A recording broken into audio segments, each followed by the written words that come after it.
Good evening and welcome back. Tonight we're stepping into a world soaked in gold, drowning in diamonds, and, frankly, a little unhinged. This is the story of history's wealthiest men and women, and the spectacularly foolish things they chose to do with fortunes so enormous they could have reshaped nations. We are not talking about a slightly overpriced watch or an extra scoop of ice cream. We are talking about riches so vast they altered the course of empires, poured away on whims so absurd that even their own advisors must have quietly despaired. Before we drift off into this glittering, ridiculous history, I want to thank the person who requested tonight's topic. Every suggestion shapes this channel, and I'm grateful for every one of them. If you're enjoying these stories, feel free to like the video and subscribe, though only if it genuinely brings you something. Drop a comment and let me know where in the world you're listening from tonight and what time it is where you are. It always seems to be somewhere between too late and just right for sleep. And if you'd rather close your eyes entirely and simply listen, this channel is also available on Spotify.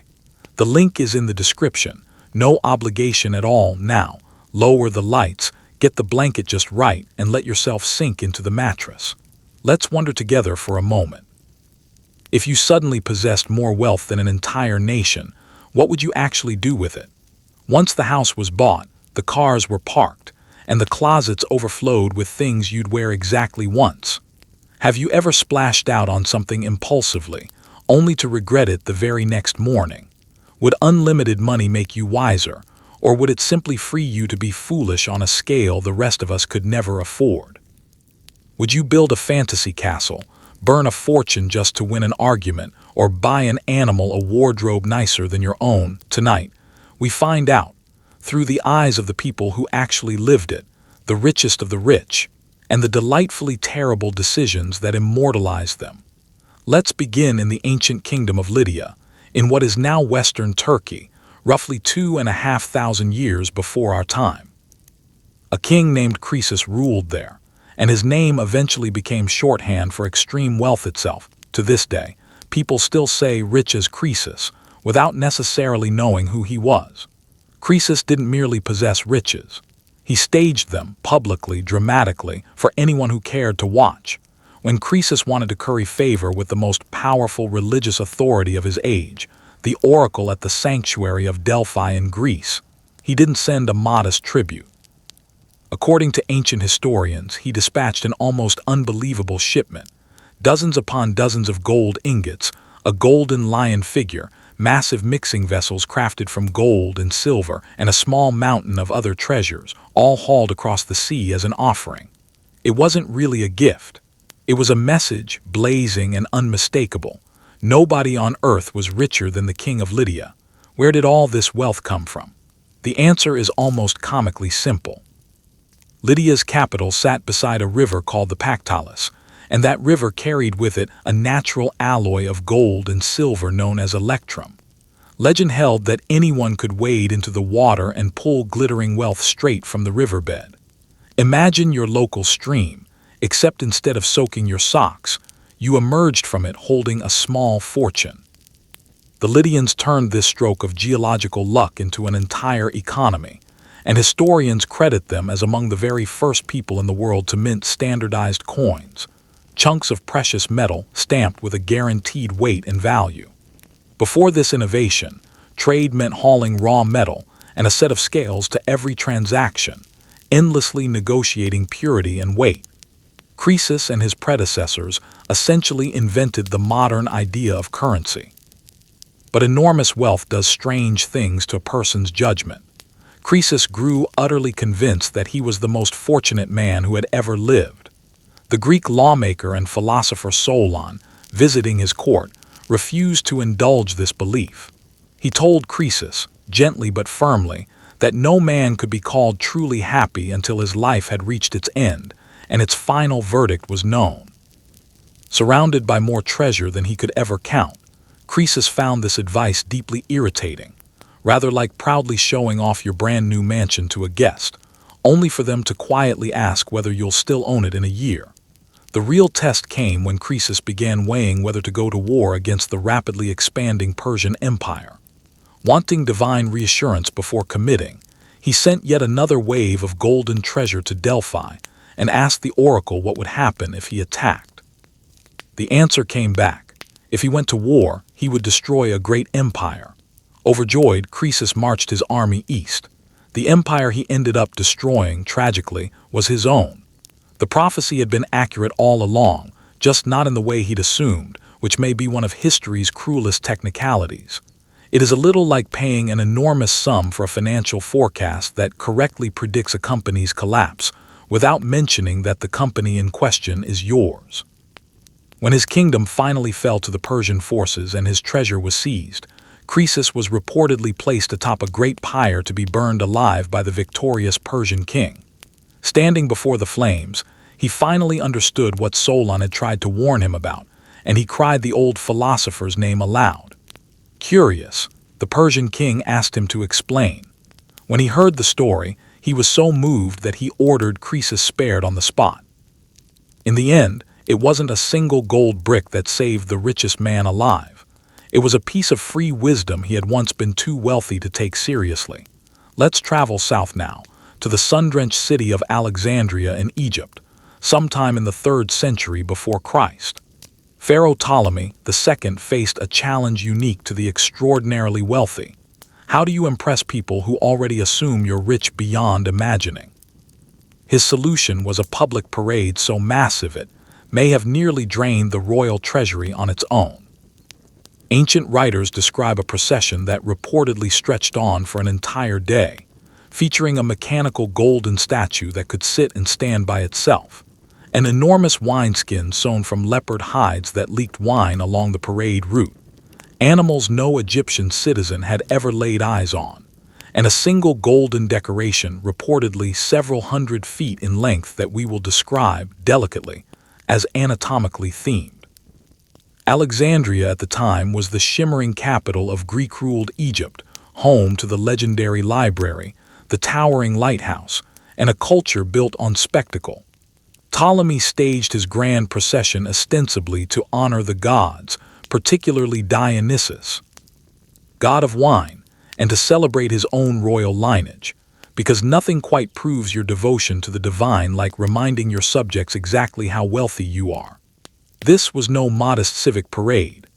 Ancient accounts describe tens of thousands of soldiers marching in formation, endless wagons piled with treasure, so much wealth on display that simply watching it pass must have felt like flipping through the most expensive shopping catalog imaginable, in real time. Let's talk about the animals, because Ptolemy apparently viewed restraint as a personal weakness. The procession reportedly included elephants pulling ornate chariots, ostriches, leopards, a giraffe, a rhinoceros, and flocks of exotic birds, marched before a public who had never imagined such creatures existed. Consider the sheer logistics. Someone had to locate a giraffe, transport a giraffe across a desert, keep it fed, and somehow coax it to walk calmly through a screaming crowd. It's the ancient equivalent of renting a convoy of supercars to slowly cruise past someone you're trying to impress, except the supercars are alive, unpredictable, and occasionally require an inconveniently large bathroom break. Then there was the wine. That giant leopard skin sack reportedly held thousands of gallons, slowly dribbling wine along the parade route as it was dragged through the streets, likely turning the roads into a sticky, fragrant river. Elsewhere in the procession came massive golden bowls, towering piles of spices, and cart after cart of gold and silver vessels. It wasn't really a religious celebration. It was closer to a live, public demolition of the national treasury, performed for the entertainment of the masses. Here's the strange irony buried in it all. The entire purpose of a display like this was raw propaganda, a way of screaming, "Look how powerful we are," to friend and rival alike. And by that measure, it worked. Word of Alexandria's staggering wealth spread across the ancient Mediterranean world. But a parade is, by its very nature, temporary. The wine soaked into the dirt. The animals were led back to their enclosures. The crowds dispersed and went home, and the treasury was measurably lighter for the memory of a single spectacular day. Ptolemy had spent an empire's fortune to make thousands of onlookers gasp for a few hours, and gasp they certainly did. Let's remain in Egypt but move forward a couple of centuries, to Cleopatra, a woman who understood, better than almost anyone in history, that nothing settles an argument quite like destroying a fortune in front of your opponent. According to the Roman writer Pliny the Elder, the story unfolds like this. Cleopatra wagered Mark Antony that she could spend an almost unimaginable sum on a single dinner. Antony scoffed at the idea. So Cleopatra reportedly took one of the largest pearls ever recorded, a jewel worth more than entire cities, dropped it into a cup of strong vinegar, waited as it dissolved, and drank it in front of him. It is, in essence, the ancient equivalent of winning a bar bet by casually lighting a cigar with a stack of banknotes. Cleopatra was, of course, far more than a woman fond of theatrical gestures. She was the final pharaoh of Egypt, remarkably well-educated, fluent in numerous languages, and an extraordinarily capable political strategist navigating a Mediterranean world increasingly dominated by Rome. Her relationship with Mark Antony blended genuine romance with high-stakes political alliance, the kind of partnership where a lavish dinner could double as a demonstration of raw imperial power. When she wanted to prove to Antony just how deep Egypt's wealth truly ran, she didn't hand him a ledger. She staged a performance. The science behind the stunt has been debated for 2,000 years. A pearl is composed largely of calcium carbonate, and vinegar is a mild acid, so in principle, vinegar can dissolve a pearl over time. The complication is that ordinary vinegar would take an extraordinarily long time to fully dissolve a pearl of that size. Some historians suggest she may have crushed it beforehand, used a stronger acid, or otherwise sped the process along. Regardless of the precise mechanics, the underlying point remains unchanged. She consumed a jewel worth a staggering fortune as casually as most of us might swallow a vitamin. Antony was no man of modest means himself. He was among the most powerful figures in the Roman world, and he had arrived expecting to be dazzled by an opulent feast. Instead, according to the story, the second course arrived as a single cup of vinegar. Bewildered, he watched as Cleopatra removed one of the enormous pearl earrings she wore, dropped it into the cup, and drank the whole thing down. She then, the story goes, reached for the second pearl to repeat the act before an onlooker intervened, declaring that Antony had already lost the wager. What that gesture truly communicated had nothing to do with flavor. Drinking dissolved pearl in vinegar sounds genuinely unpleasant, a chalky, sour concoction designed by someone who clearly did not have your taste buds in mind. The real message was psychological. I can destroy something priceless without hesitation, and I will never flinch while doing it. In the brutal calculus of ancient power politics, that kind of unshakable confidence was worth infinitely more than the pearl itself. Now we sail to Rome, where the Emperor Caligula transformed the wasting of money into something approaching performance art. As the story goes, a fortune teller once told him that he had about as much chance of becoming emperor as he did of riding a horse across the Bay of Bay. Fate, in its dark humor, made him emperor after all, and rather than simply enjoy the joke, Caligula decided to settle the matter permanently. Purely out of spite toward a prophecy that had already been disproven, he ordered the construction of a floating bridge stretching more than 2 miles across open water, covered it with earth so it resembled a genuine road, and rode his horse across the entire length of it wrapped in a golden cloak. All to prove a fortune teller wrong, long after the fortune teller had already been proven wrong by circumstance alone. Let's start with that extraordinary bridge, because it represents a masterclass in expensive pettiness. To build his temporary highway across the bay, Caligula reportedly commandeered merchant vessels from across the region, ships that were supposed to be hauling grain to feed the hungry population of Rome, and lashed them together end to end across the water. Once the ships were anchored in a continuous line, workers spread earth and gravel across their decks until the whole structure resembled an actual paved road stretching across the sea. The result was a 2-mile floating highway, built entirely for the sake of a single dramatic horseback ride, after which the entire structure served no further purpose whatsoever. Picture, if you will, requisitioning every cargo truck in an entire region, lining them bumper to bumper across a lake, and driving triumphantly across their rooftops simply to win an argument with a fortune teller who wasn't even present to see it. There is a darker comedy buried in the choice of ships. Rome's enormous population depended heavily on imported grain to survive, and the vessels Caligula pulled from service had genuine, urgent work to do feeding the capital. Diverting them to build a vanity bridge meant the city's food supply took a real hit. Also, the emperor could spend an afternoon pretending to be a conquering hero astride the waves.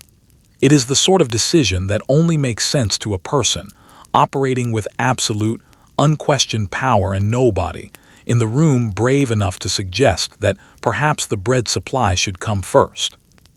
This pattern repeated itself throughout Caligula's short and chaotic reign, magnificent gestures financed by things ordinary Romans desperately needed.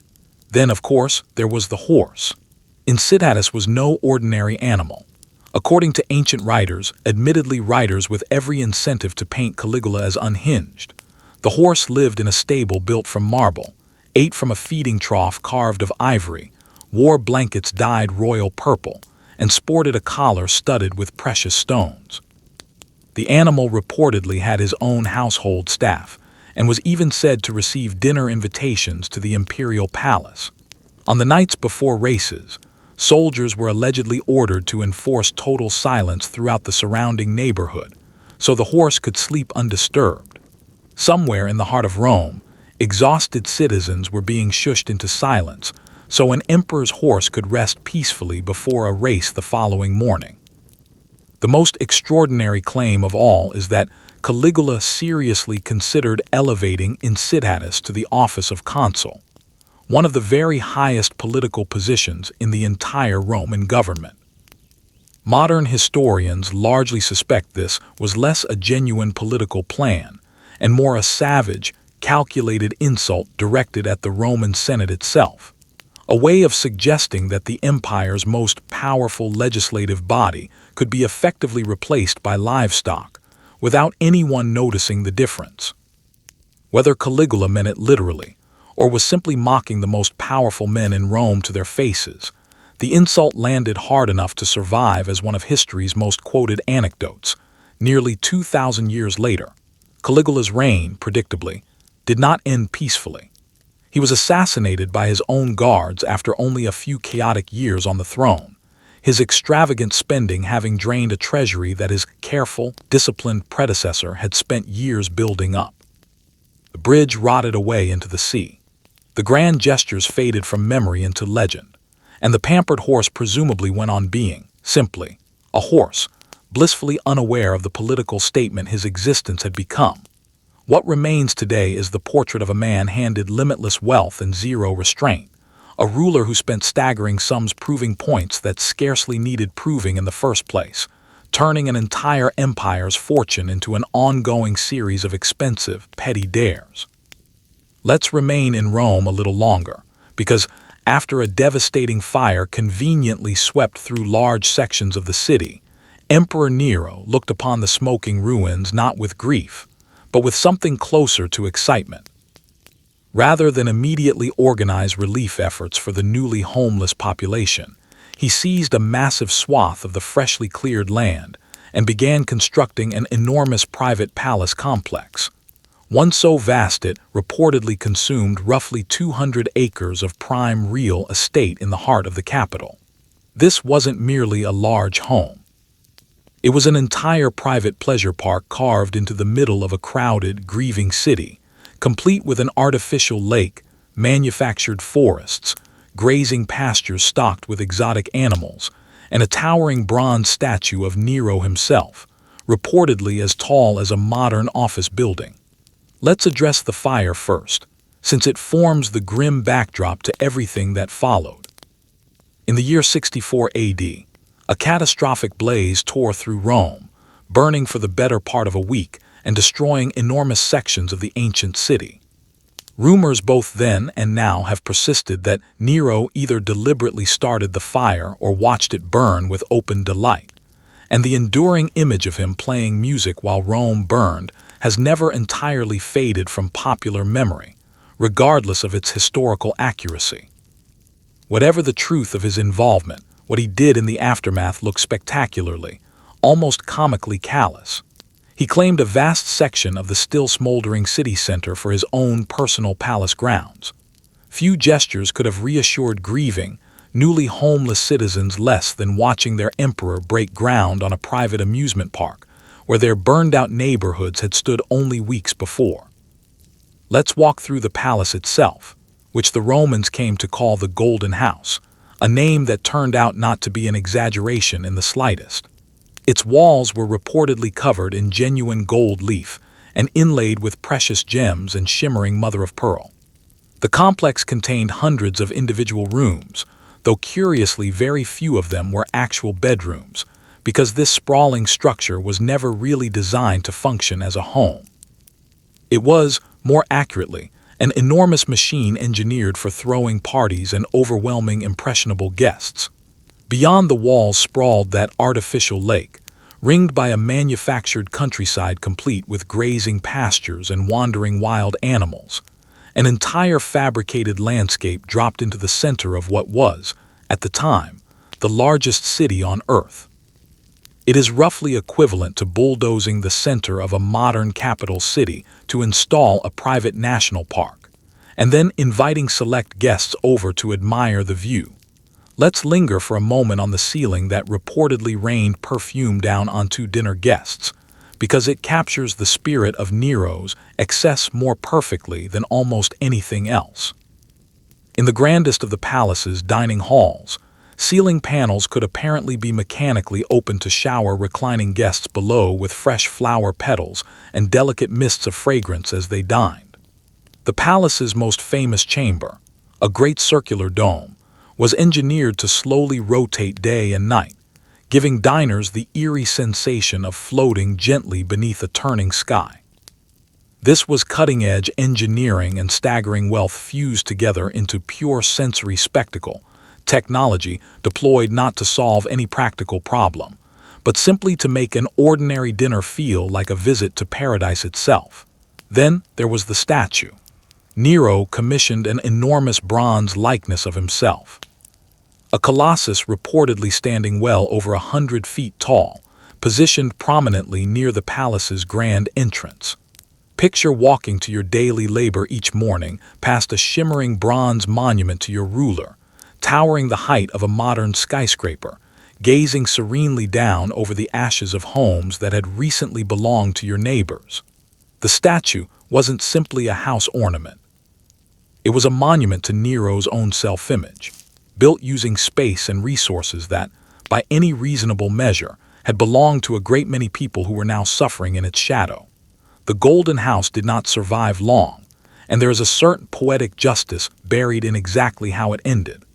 Following Nero's eventual downfall and death, subsequent emperors found themselves so thoroughly embarrassed by the monstrous vanity of the place that they systematically dismantled it piece by piece. They drained his private lake entirely, and on that very spot they constructed a massive public amphitheater intended for the entertainment of ordinary Roman citizens, a structure you know today as the Colosseum. The rest of his grand palace was stripped of its treasures, buried beneath later construction, and built over entirely. Even the colossal bronze statue was eventually remodeled into the likeness of an entirely different god. Nero had spent an almost unimaginable fortune attempting to live like a deity among mortals, and within a single generation, his life's masterpiece had been quietly erased and returned to the very city he had taken it from in the first place. Let's meet perhaps the strangest of all Rome's extravagant rulers, a teenager named Elagabalus, who ascended to the imperial throne, and for a few brief, chaotic years, treated the entire Roman treasury as a bottomless personal party fund. Roman historians, who admittedly relished exaggerating the excesses of a ruler they despised, claimed his banquets were exercises in beautiful, deliberate absurdity. Dishes of peas mixed with flecks of gold, plates piled with flamingo brains, and cushions for his dinner guests that were secretly rigged to slowly deflate mid-meal as a private joke at their expense.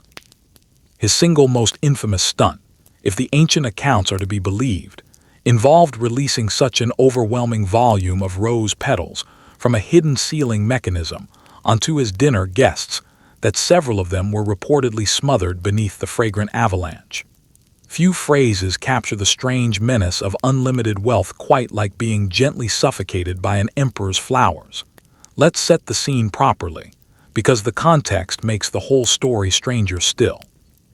Elagabalus became emperor at roughly 14 years of age, thrust into the most powerful position in the known world at an age when most people can scarcely be trusted with responsibility of any kind.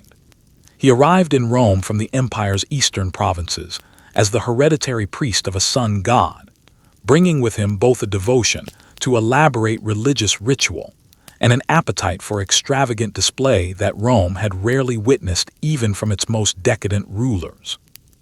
Handing near limitless wealth and absolute authority to a teenager is a social experiment history has conducted more than once across the centuries, and the results, without exception, tend to be expensive, strange, and rarely dull for very long.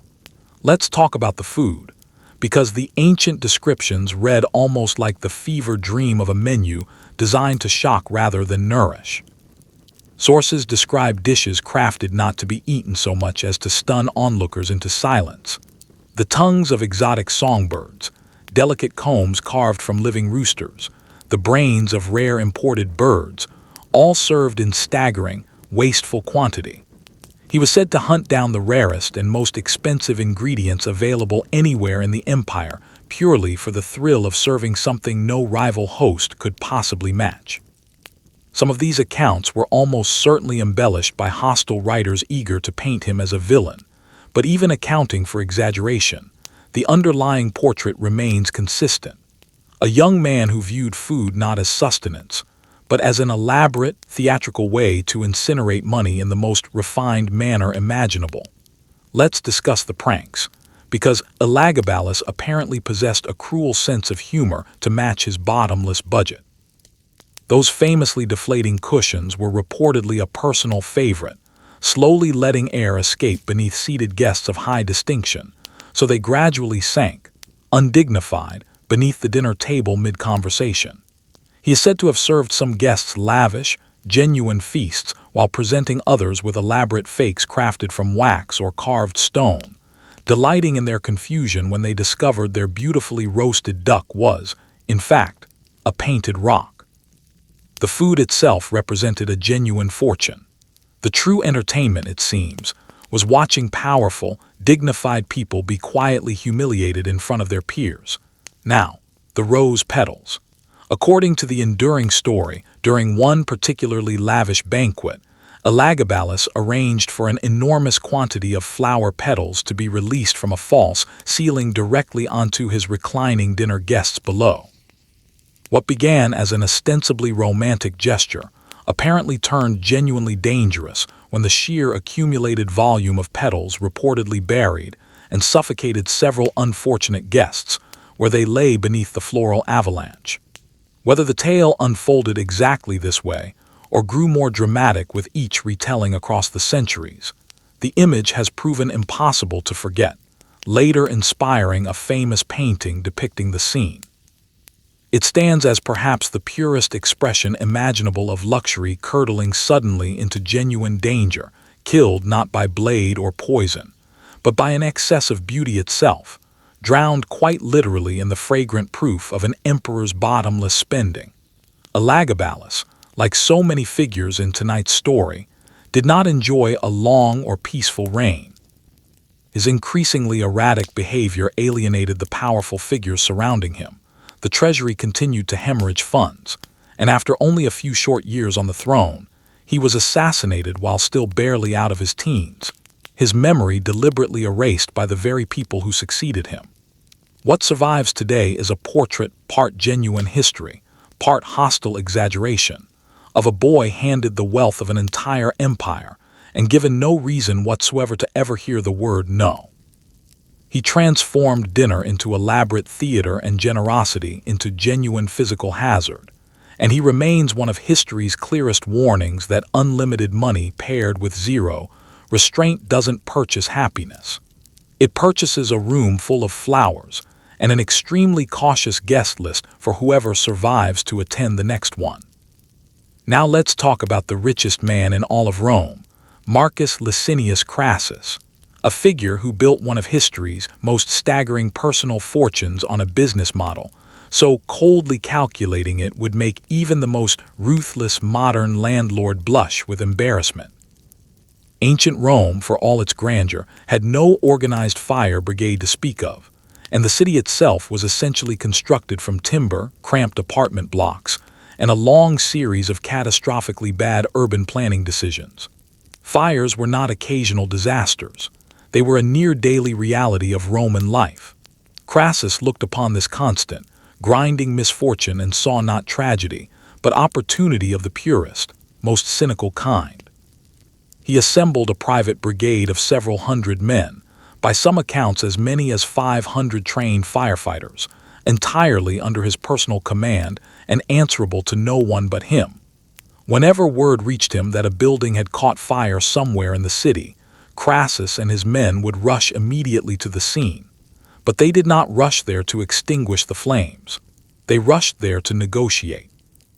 Crassus would approach the terrified property owner, watching helplessly as their life's investment burned to ash before their eyes, and offer to purchase the burning building and its neighboring structures at an insultingly low price. Only once the desperate owner had signed away their property, often for a fraction of its true worth, would Crassus finally order his men to spring into action and douse the flames, saving whatever could still be salvaged, property that now, of course, belonged entirely to him. Let's appreciate the sheer cold-blooded genius embedded in this scheme for a moment.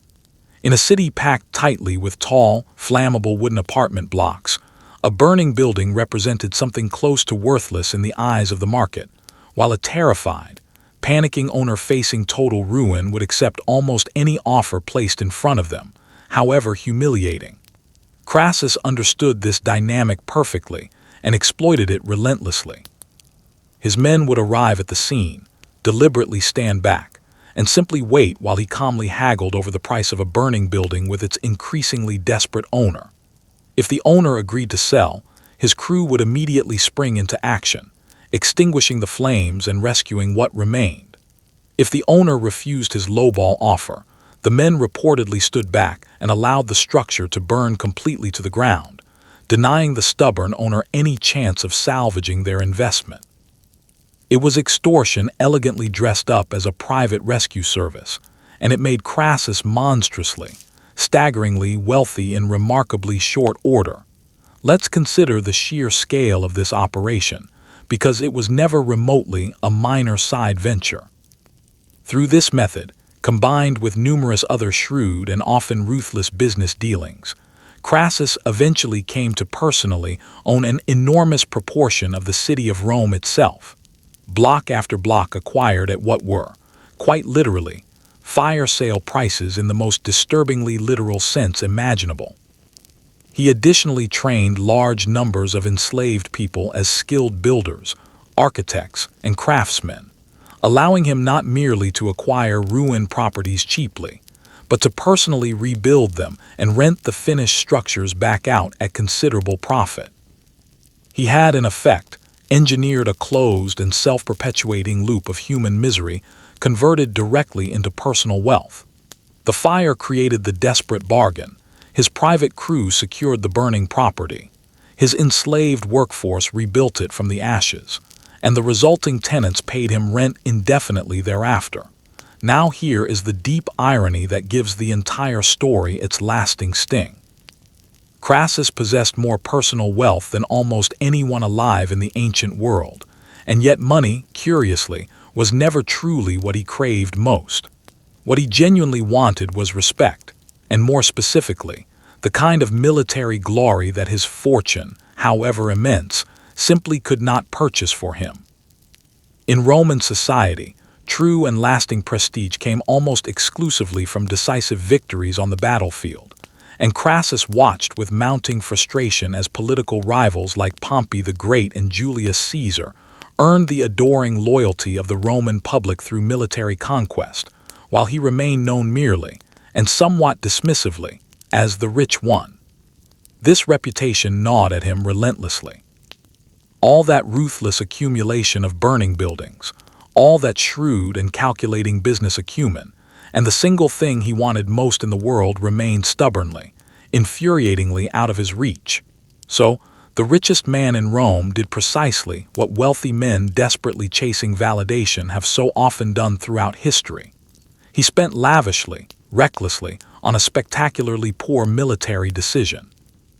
Desperate to finally secure the great victory that would match his great fortune, he personally raised and funded an enormous army and marched east to conquer the powerful Parthian Empire, a military campaign for which he was, by nearly every honest historical account, catastrophically unqualified to lead.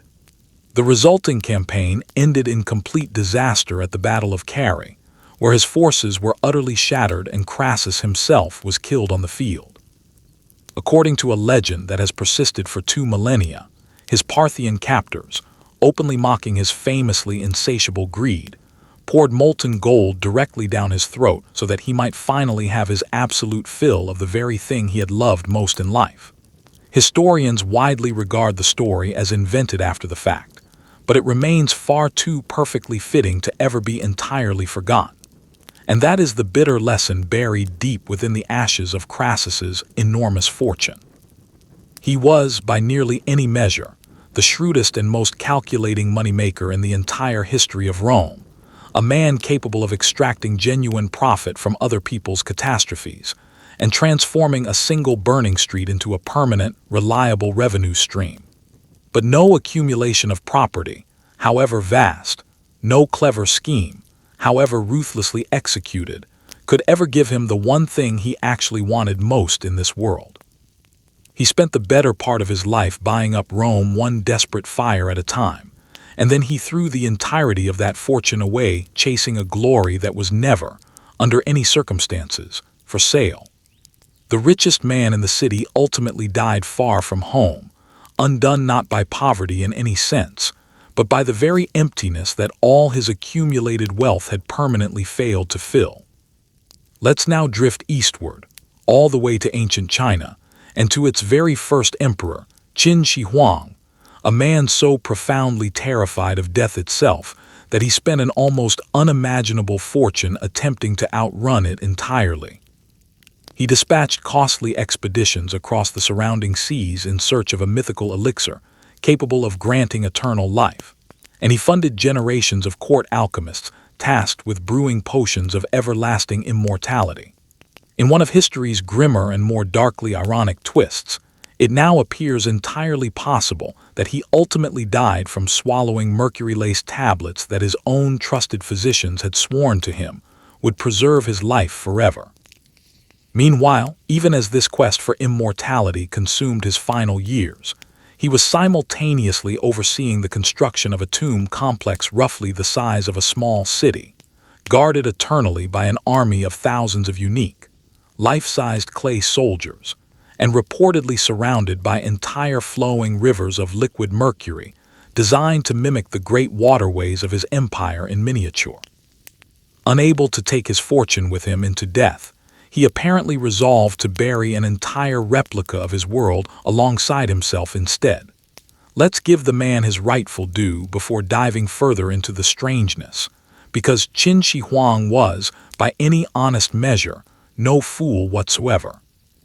He successfully unified a fractured patchwork of warring Chinese states into history's first true Chinese empire, standardized the written language across his vast new territory, unified the currency system, and even mandated the standard width of cart axles to ensure smooth trade and troop movement across the realm. He connected numerous smaller, older defensive walls into what would eventually become the foundational structure of the Great Wall of China. This was a ruler of genuinely immense strategic vision and ruthless administrative efficiency. But that very same relentless drive eventually curdled, almost inevitably, into a single overwhelming, consuming terror. Having successfully conquered virtually everything within his reach, he found himself utterly unable to bear the thought of eventually losing all of it to death. And so the single most powerful man in the entire East turned every available resource of his vast empire toward defeating the one enemy that no army, however vast or well-trained, has ever managed to conquer. Let's examine the quest for the elixir of immortality itself, which was in equal measures genuinely touching and quietly absurd. He dispatched teams of court scholars and elaborate seafaring expeditions in search of legendary islands said to be inhabited by immortal beings, sending out, according to one particularly famous account, an entire fleet carrying many hundreds of carefully selected young men and women tasked with discovering the closely guarded secret of eternal life. They never returned to report their findings. One popular legend suggests that the expedition's leader may have simply sailed onward and founded an entirely new settlement elsewhere rather than face the emperor's wrath after returning home empty-handed. Meanwhile, back at court, his personal alchemists continued brewing an endless series of potions and pills. Each one promised to grant the emperor countless additional years of life.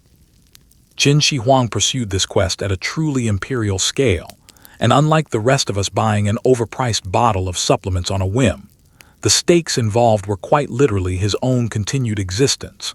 Now for the grim, almost poetic punchline buried within this story.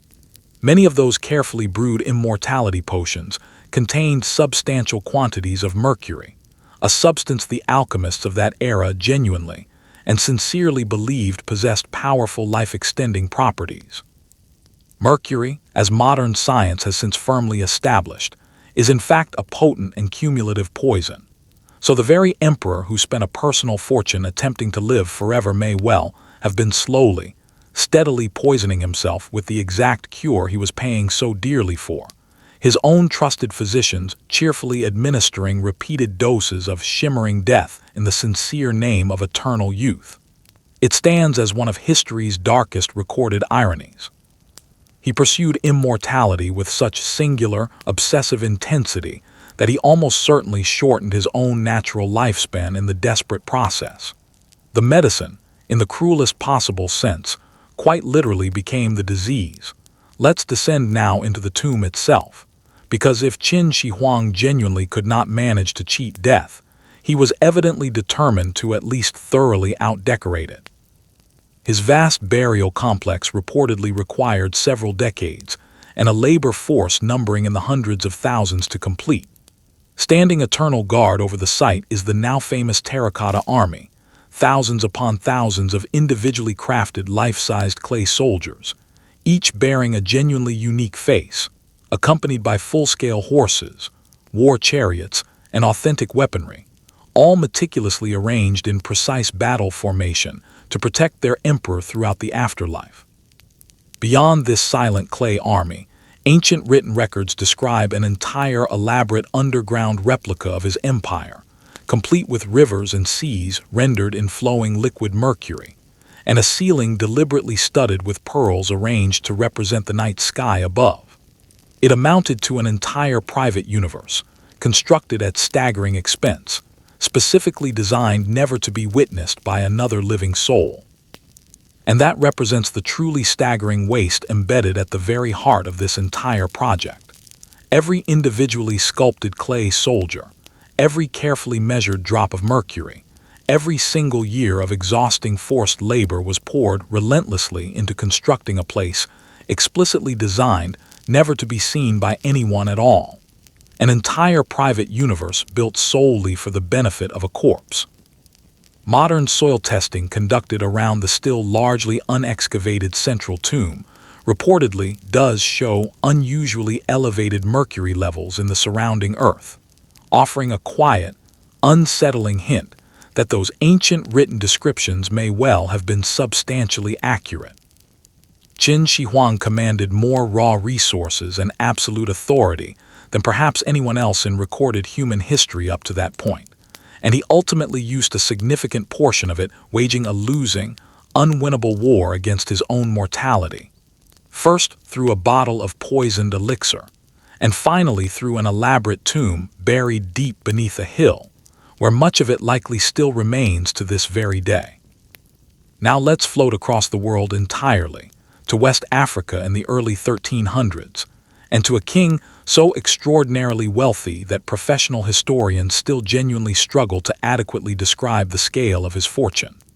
Mansa Musa, ruler of the vast and prosperous Mali Empire, sat atop what may well have been more accumulated gold than any single individual in the entirety of recorded human history. When he eventually set off on his famous religious pilgrimage to the holy city of Mecca, he most certainly did not travel lightly.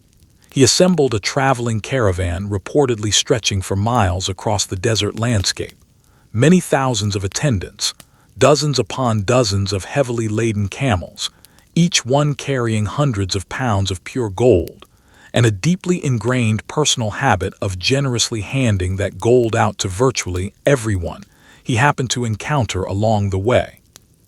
He ultimately gave away so much accumulated gold while passing through Egypt that he inadvertently and dramatically crashed the regional value of gold for years afterward.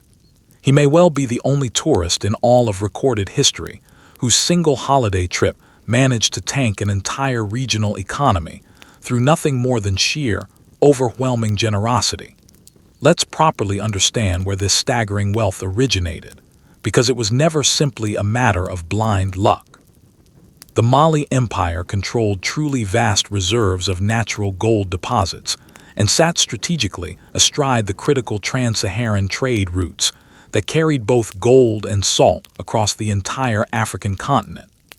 Whoever effectively controlled that lucrative trade route controlled an enormous, continuous river of accumulated wealth, and Mansa Musa controlled the vast majority of it. His empire stretched across an enormous swath of West Africa, encompassing several legendary cities renowned throughout the medieval world for learning and commerce alike. By many careful modern historical estimates, he may well have been richer than any single figure we can meaningfully measure using contemporary standards. A man whose personal fortune was so genuinely immense that comparisons to modern billionaires begin to feel almost comically inadequate by comparison. But it was never merely the raw size of his fortune that made him such an enduring historical legend. It was, instead, the extraordinary manner in which he chose to spend it along the road to Mecca. Let's picture the pilgrimage itself, because the sheer logistics involved remain genuinely dizzying even by modern standards. His journey to Mecca in the year 1324 reportedly involved a traveling procession numbering in the tens of thousands, court officials, armed soldiers, personal attendants, and an enormous train of camels and horses laden down with gold. Heralds dressed in the finest available silks reportedly traveled ahead of the main caravan, and the entire procession moved slowly across the vast desert landscape like a rolling, temporary city unto itself. At every single stop along the way, Mansa Musa gave generously. He distributed gold freely to the poor, gifted it lavishly to local officials, and paid remarkably generous prices for absolutely everything his caravan required, scattering his accumulated wealth with the easy, relaxed confidence of a man who genuinely understood he could never possibly spend it all in a single lifetime. Now here is precisely where his boundless generosity backfired in the most fascinating and historically documented way imaginable. When his enormous caravan finally reached Cairo, one of the great and prosperous cities of that entire age, Mansa Musa gave away and directly spent such an overwhelming quantity of gold that he effectively flooded the entire local market with it. And when suddenly there exists far more circulating gold in a regional economy than usual, the fundamental value of each individual piece of that gold naturally begins to decline. Prices throughout the local economy reportedly went completely haywire, and the overall value of gold in Cairo and the broader surrounding region apparently remained noticeably depressed for several years afterward. He hadn't fired a single shot in anger or issued any formal economic decree.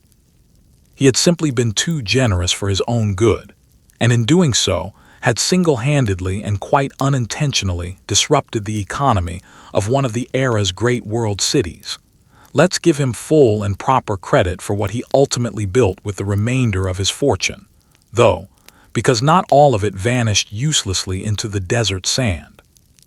Upon his eventual return home, Mansa Musa invested heavily and thoughtfully in his own empire's great cities, especially the legendary city of Timbuktu, funding the construction of numerous mosques, schools, and libraries, and actively drawing renowned scholars and skilled architects from across the entire Muslim world. He successfully helped transform his home realm into a genuinely renowned center of learning and religious faith, with its universities attracting eager students for many generations to come. So a substantial portion of his legendary spending did not simply vanish into nothing. It flowed instead into knowledge, architectural beauty, and a lasting legacy that meaningfully outlasted him by many centuries. It was extravagance, without question, but extravagance built upon genuinely lasting foundations. Let's ride the trade winds now toward the magnificent court of Kublai Khan, grandson of the legendary Genghis Khan, an emperor over a realm so genuinely enormous that it made virtually every other kingdom on the planet appear little more than a modest garden shed by comparison. At his beloved summer capital of Xanadu, he commissioned the construction of a palace built from marble and gold, surrounded by a vast enclosed hunting park, where he kept an extraordinary collection of exotic animals ready to be hunted whenever the royal mood happened to strike him. The famous Venetian traveler Marco Polo, who visited the court personally, described in his writings a magnificent secondary palace constructed from woven cane, capable of being entirely disassembled and transported, held together and supported by an intricate network of silk ropes, surrounded by ornamental gardens designed purely for the pleasure of wandering and quiet wonder. There existed, by some historical accounts, an entire herd of pure white horses whose milk only members of the immediate royal family were ever permitted to drink. When a single ruler commands roughly half of the entire known world, the natural and inevitable next step, apparently, is a fully portable royal palace paired with an exceptionally exclusive private dairy operation. Let's first establish just how vast this man's territorial authority actually extended, because it genuinely helps explain the almost incomprehensible scale of everything that followed. Kublai Khan governed the Mongol-led Yuan dynasty, presiding directly over the whole of China while also holding at least nominal authority over what remains, to this day, the single largest contiguous land empire the world has ever witnessed. His formidable grandfather Genghis had originally conquered the bulk of this territory on horseback, through decades of relentless military campaigning. Kublai's role, by contrast, was essentially to sit comfortably atop the finished result and enjoy the fruits of that conquest, which he pursued with tremendous personal enthusiasm. With the accumulated resources of an entire continent flowing steadily toward him, the ordinary constraints of careful budgeting simply evaporated entirely. If he genuinely desired something, it already existed somewhere within his vast domain, and if it didn't yet exist, it would soon be constructed by whichever unfortunate official he happened to point toward. Let's take a leisurely stroll through Xanadu itself, the legendary summer capital whose very name has since become an enduring byword for luxurious fantasy in the Western imagination. Within its expansive walls lay an entire manufactured green paradise, rolling meadows, gentle streams, and carefully cultivated woodlands stocked generously with deer and other game animals, alongside an enormous private hunting ground reserved purely for royal amusement and entertainment. At the very heart of this manufactured paradise stood a grand marble palace, its interior halls reportedly gilded extensively and painted with elaborate images of exotic beasts and birds, decorated so richly and elaborately that even the well-traveled Marco Polo apparently strained to find adequate words to properly describe it. This structure was never really a fortress or a functional seat of government in any traditional sense. It was, more accurately, a colossal private retreat, An entire landscaped kingdom nestled comfortably within a much larger kingdom, built purely for the pleasure of a single ruling family. Let's discuss the remarkable movable cane palace next, because it remains, without question, one of the most delightfully unusual details from the entire era. Alongside his permanent marble halls, Kublai reportedly maintained a second grand structure, constructed largely from bamboo and cane, elaborately gilded and beautifully crafted, supported by more than 200 individual silk cords. The genuinely clever part of this design was that the entire structure could be completely dismantled and subsequently reassembled at an entirely different location whenever the emperor's mood happened to shift. It represents the ancient super-luxury equivalent of an easily portable holiday home, except this one arrived fully staffed, elaborately gilded, and structurally reinforced with silk. Most people seeking a simple change of scenery are content to travel to a new location. Kublai apparently preferred to bring his entire palace along with him instead, presumably ensuring his immediate surroundings never had to be anything less than absolutely spectacular, regardless of his current location. Then there were the white horses, a delightful and entirely unnecessary flourish of pure royal exclusivity. According to certain historical accounts, Kublai maintained a substantial herd of pure white mares, and the milk they produced, considered a genuinely prized beverage within traditional Mongol culture, was reserved exclusively for the personal consumption of the emperor and his immediate family, entirely off-limits to everyone else regardless of rank or status. On certain sacred ceremonial days, this specially reserved milk was reportedly scattered ceremonially into the wind as a formal religious offering. Try to imagine possessing wealth so genuinely absolute that you maintain an entire specially bred herd of uniquely colored animals, purely so their milk can serve as your own private ceremonial beverage. It represents precisely the kind of gloriously unnecessary luxury that only makes logical sense once you've reached the point where there is quite literally nothing left remaining that you cannot already have. And here lies the quiet, somewhat melancholy truth beneath all that recorded splendor. Much of what we know today about Xanadu comes directly from the wide-eyed, admiring accounts of European travelers like Marco Polo, whose descriptions were so genuinely dazzling that centuries later, an English poet, working from a fevered half-dream, immortalized the entire place in verse as a stately pleasure dome. But the actual physical palace, the manufactured hunting park, the ingeniously portable cane hall, and the exclusive royal dairy herd were all, in the end, merely the passing indulgences of an empire that would not last forever. The Yuan dynasty itself would fade away within only a few subsequent generations, and Xanadu would gradually crumble into overgrown grassy ruins scattered across the northern plains, its once gleaming marble scattered, and its carefully cultivated gardens slowly reclaimed by the surrounding steppe. What genuinely endured through the intervening centuries was never the gold itself, but rather the legend it inspired, a shimmering, half-remembered dream of a place so extraordinarily lavish that its very name still evokes paradise itself, even today. Let's travel now to Renaissance Rome, where a member of the powerful Medici banking family ascended to become Pope Leo X, and reportedly celebrated his new position by openly declaring that since God himself had generously granted him the papacy, he fully intended to enjoy every moment of it. And enjoy it he most certainly did, spending church funds considerably faster than the institution could reliably collect them, pouring money into elaborate banquets, fine art, precious jewels, and one particularly memorable and beloved pet. When the King of Portugal sent him an unusual diplomatic gift in the form of a rare white elephant named Hanno, the Pope became utterly and completely smitten with the animal. He housed the elephant in genuine luxury, had it paraded proudly through the streets of Rome, reportedly wept openly when it eventually fell seriously ill, and ultimately commissioned an elaborate memorial monument upon its death.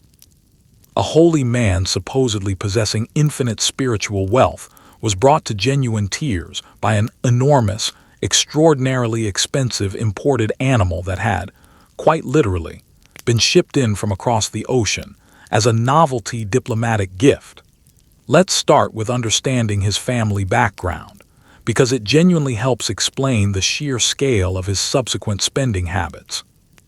Leo was born into the fabulously wealthy Florentine banking dynasty known as the Medici family, and he grew up entirely surrounded by fine art, luxury, and the easy, unquestioned assumption that money would simply materialize whenever it happened to be needed.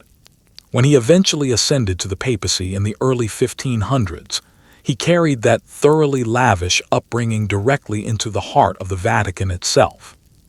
He genuinely loved music, theater, hunting expeditions, elaborate feasting, and above all else, pure spectacle in every form. Under his direct leadership, the papal court rapidly became recognized as one of the single most extravagant royal courts anywhere in Europe. A constantly swirling mixture of poets, painters, professional jesters, and assorted hangers-on, all generously funded by a church treasury that Leo apparently regarded as functionally bottomless. It was not, in fact, remotely bottomless. Let's discuss Hanno the elephant properly now, because he genuinely represented the crown jewel of Leo's extensive personal menagerie of indulgences. The animal arrived in Rome as part of an elaborate diplomatic gift from Portugal, part of a grand ceremonial embassy specifically designed to favorably impress the newly elected pope, and impress him it most certainly did. Hanno was a young Asian elephant, notably pale-skinned and remarkably gentle in temperament, and the city of Rome had genuinely never witnessed anything remotely comparable before his arrival. Enormous crowds reportedly mobbed the streets during his elaborate grand entrance procession, and the elephant reportedly bowed formally 3 separate times before the assembled pope, spraying delighted onlookers with water sprayed playfully from his trunk. Leo was instantly and thoroughly besotted with the animal. The pope had genuinely fallen head over heels for a pet he absolutely did not need in any practical sense, except this particular pet happened to be a 2-ton exotic marvel that the entire city watched arrive with open fascination. Let's fully appreciate the extraordinary lifestyle Hanno subsequently enjoyed, because it was frankly considerably better than that experienced by most ordinary humans living during that particular era. The elephant was provided with his own custom-built enclosure constructed near the Vatican itself, personally tended by a dedicated professional keeper, and quickly became a regular fixture at various papal celebrations and formal processions throughout the city.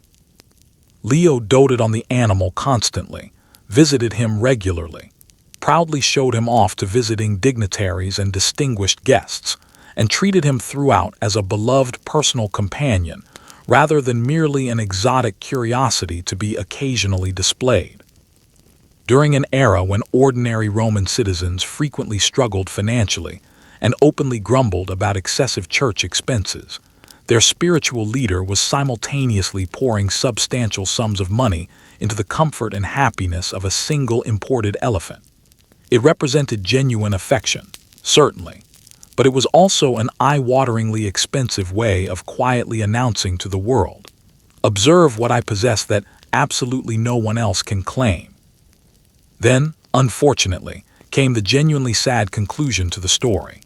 Hanno grew seriously ill after spending only a couple of years living in Rome, and despite the frantic, dedicated efforts of the Pope's own personal physicians, who reportedly administered a supposedly curative remedy laced with gold that likely did considerably more physical harm than actual good, the beloved elephant ultimately died.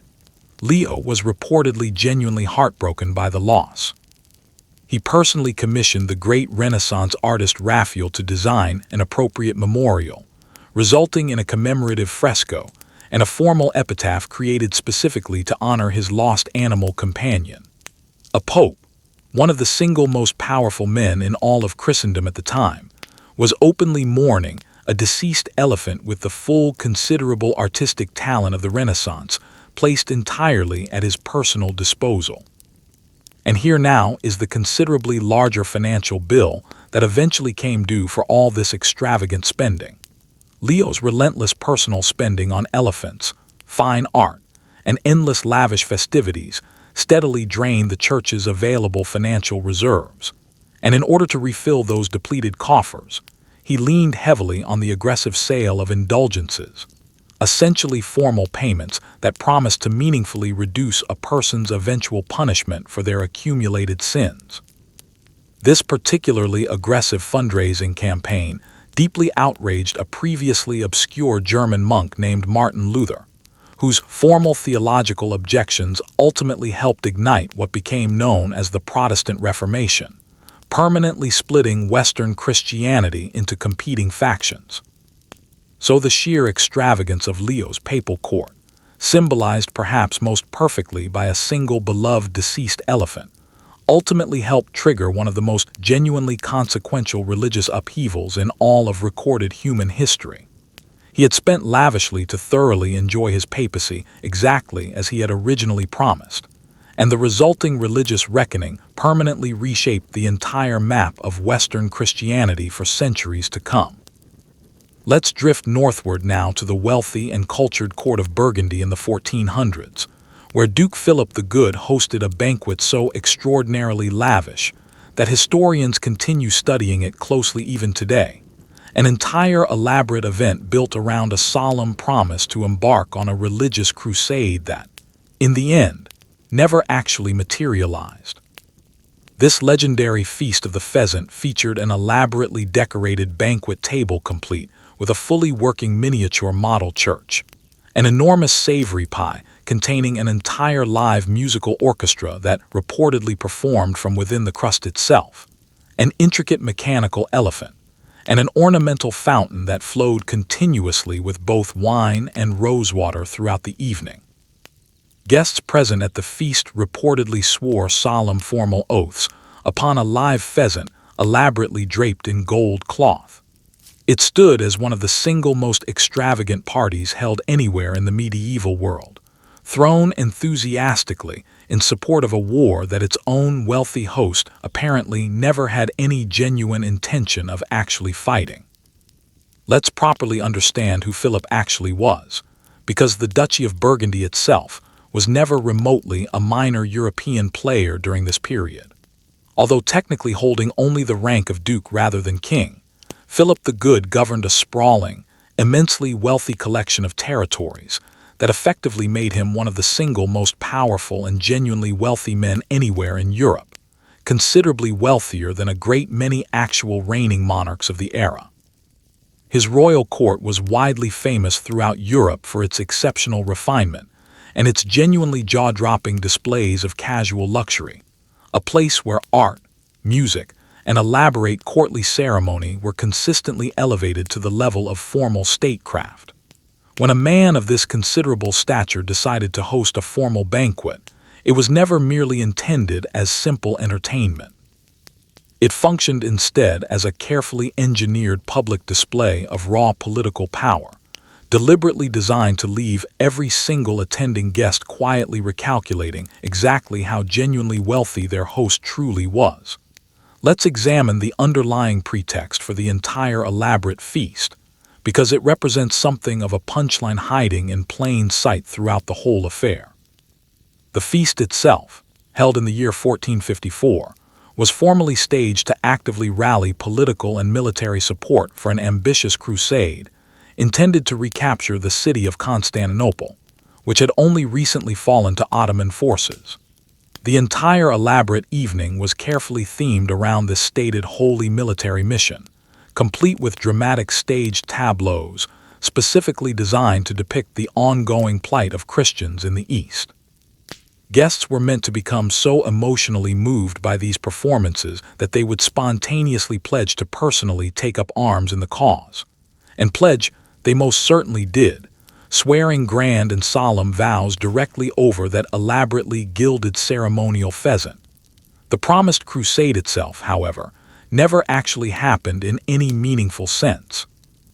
All that elaborate spectacle, all that solemn oath-swearing among assembled nobility, ultimately served a war that quietly and conveniently evaporated entirely once the party itself had concluded. Let's discuss the evening's entertainment more fully, because it was, by any reasonable historical measure, genuinely and gloriously unhinged. The evening's centerpiece was that enormous savory pie, from within which a full ensemble of live musicians reportedly performed, meaning that at some dramatic point during the meal, the pastry crust was formally breached and out emerged the astonishing sound of a hidden musical orchestra playing for the delighted guests. There was additionally a mechanical elephant that slowly plodded its way through the great hall, carrying an elaborately costumed figure meant to represent the suffering Christian church pleading desperately for military rescue. Numerous automated figures, professional singers, and elaborate moving stage scenery filled out the rest of the extraordinary evening's entertainment. The whole maximalist extravaganza was carefully engineered to thoroughly overwhelm the senses and dazzle assembled guests into a genuine state of awed, generous emotional commitment. Let's examine the elaborately decorated banquet table itself, which functioned as considerably more than a simple dining surface. Historical sources describe decorations that included a fully functioning fountain flowing continuously with fragrant rosewater, an intricate model church complete with a genuinely ringing bell and singing miniature choristers positioned inside, alongside an ornamental ship, and numerous other elaborate marvels scattered decoratively among the actual serving dishes. The food itself, naturally, was served in genuinely abundant and exotic quantity, though the food itself was almost entirely beside the point of the exercise. The entire extravaganza was carefully engineered to overwhelm the assembled guests' senses and dazzle them into a state of genuinely awed, generous commitment to the cause being presented. And here, finally, is the beautifully absurd bottom line to the entire affair. Philip the Good spent an enormous personal fortune staging one of history's most elaborately documented banquets, successfully extracting heartfelt, solemn vows from his assembled guests to march on Constantinople, and then simply never actually went. Shifting political realities, combined with gradually fading enthusiasm among the nobility, meant that the great promised crusade the feast had been specifically designed to launch never actually materialized in any meaningful form. What ultimately remained was merely the vivid memory of the party itself, carefully recorded in loving, exhaustive detail by contemporary chroniclers who could scarcely believe what they had personally witnessed. In the final accounting, the Feast of the Pheasant achieved essentially nothing of its officially stated purpose, and yet accomplished everything of its genuine, unstated one. It proved unforgettably, for all of Europe to witness, that the Duke of Burgundy could comfortably spend more resources on a single elaborate dinner than most reigning monarchs spent on an entire small war, and never once noticed the difference to his own considerable fortune. Let's cross the English Channel now to England, and to King Henry VIII, a monarch who genuinely never encountered a fortune he couldn't set spectacularly ablaze purely in the name of impressing a rival. In the year 1520, he arranged an elaborate diplomatic summit meeting with the King of France, and rather than settling for anything resembling a quiet, modest diplomatic meeting, both reigning kings instead transformed the entire event into a 2.5-week competition, specifically designed to determine who could appear more dazzlingly, overwhelmingly wealthy. Henry ordered the construction of an entire temporary palace built from timber and painted canvas, elaborately designed to closely resemble genuine carved stone, complete with ornamental fountains reportedly flowing continuously with wine instead of water. Many thousands of ceremonial tents were elaborately woven using genuine gold thread, giving the entire spectacular event its enduring shimmering name. Two proud nations very nearly bankrupted themselves entirely over a single fortnight of jousting tournaments, elaborate feasting, and increasingly passive-aggressive mutual one-upmanship. And when it was finally over, it had changed almost nothing of any real political consequence. Let's properly establish the underlying personal rivalry first, because it genuinely drove this entire ruinously expensive affair from start to finish. Henry VIII of England and Francis, the first of France, were both remarkably young, notably vain, physically athletic, and desperately eager to be publicly recognized as the single greatest reigning monarch anywhere in Europe. Their formal meeting near the port town of Calais was officially arranged and presented as a diplomatic gesture of friendship and goodwill between two genuinely great European powers. Unofficially, however, it quickly became an intense contest of competing royal egos, so genuinely fierce that virtually everything involved, the elaborate tents, the fine clothing, the extravagant food, the various sporting competitions, became yet another form of competitive ammunition. Neither proud king could bear the thought of being visibly outshone by the other, and so each poured genuinely staggering personal sums into ensuring that he personally glittered more brightly than his royal rival. Diplomacy, in this context, was merely the polite official excuse. Competitive peacocking was the entire actual point of the exercise.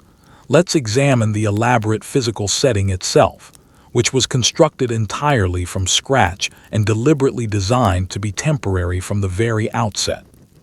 Henry's dedicated construction team built an enormous fantasy palace structure, crafted from wood and elaborately painted canvas, designed to convincingly mimic genuine stonework, complete with impressively large windows and grand ceremonial halls, all built specifically to accommodate a temporary royal stay lasting only a few weeks. Surrounding this elaborate temporary structure spread an entire small city composed of ceremonial tents, and famously, ornamental fountains that reportedly flowed continuously with wine for the benefit of any thirsty attendee who happened to wish for a drink. Absolutely everything throughout the entire encampment was covered, draped, or elaborately woven using cloth of gold, that fabulously expensive ceremonial fabric shot through liberally with genuine gold thread, which ultimately gave the entire historic meeting its enduring, glittering name.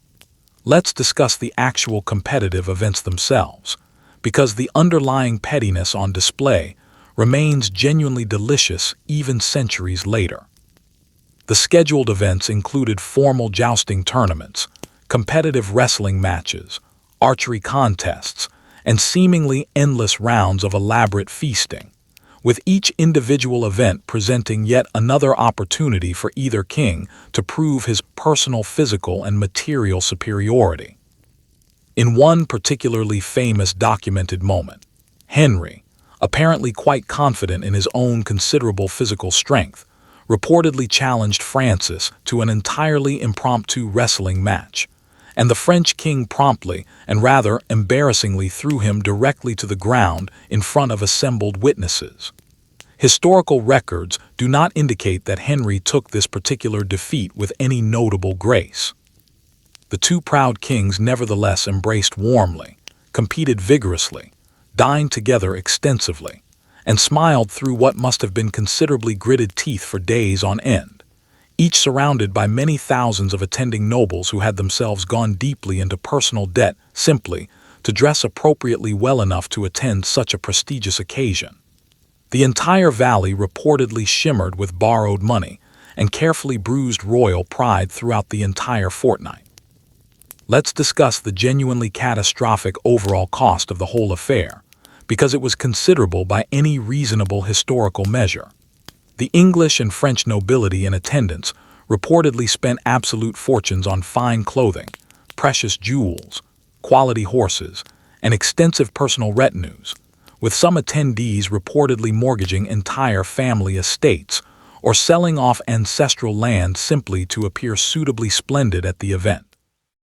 There exists an old historical jibe suggesting that many attending nobles effectively carried their entire family mills, forests, and meadows directly on their backs, meaning they had quite literally converted vast inherited landholdings into the elaborate fabric and finery they wore for the occasion.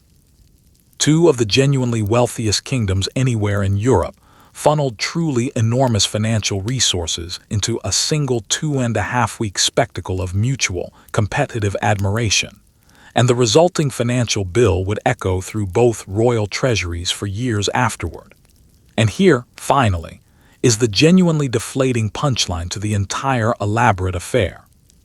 For all that accumulated gold, all those flowing wine fountains, all that competitive wrestling and feasting, and increasingly desperate mutual one-upmanship, the field of the cloth of gold ultimately achieved essentially nothing of any lasting political consequence whatsoever.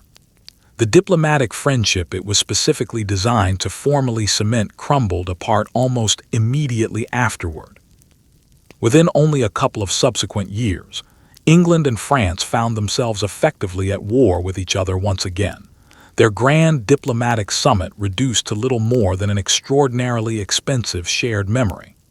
It stands today as perhaps the single purest historical example of vast national wealth being spent purely for the sake of visibly being seen spending it. Two proud kings lit an enormous bonfire of gold purely to impress one another, and when the smoke had finally cleared, the political map of Europe looked precisely as it had before. Only now both royal treasuries were considerably emptier, and at least one side's pride remained distinctly, visibly bruised. Let's journey now to Mughal India, and to the Emperor Shah Jahan, a ruler remembered by history primarily for constructing the breathtaking Taj Mahal, but who also personally commissioned something even more staggeringly expensive purely to sit upon.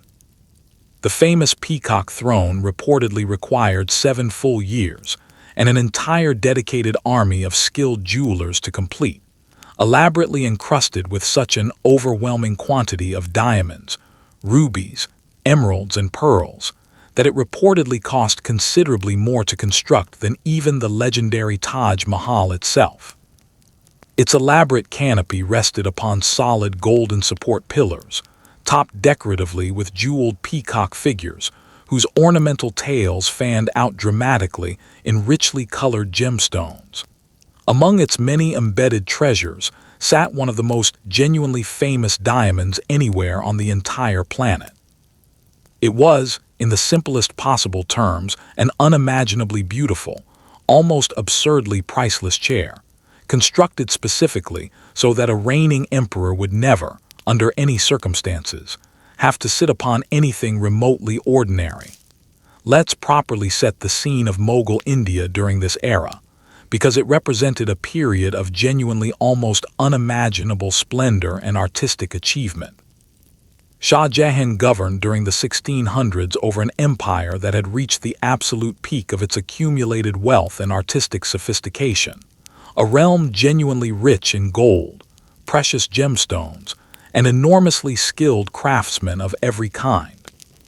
He was a passionate and dedicated patron of architecture and beauty in general, precisely the kind of ruler who viewed his own royal treasury not merely as a financial reserve to be carefully guarded, but rather as raw creative material specifically intended for producing genuine masterpieces.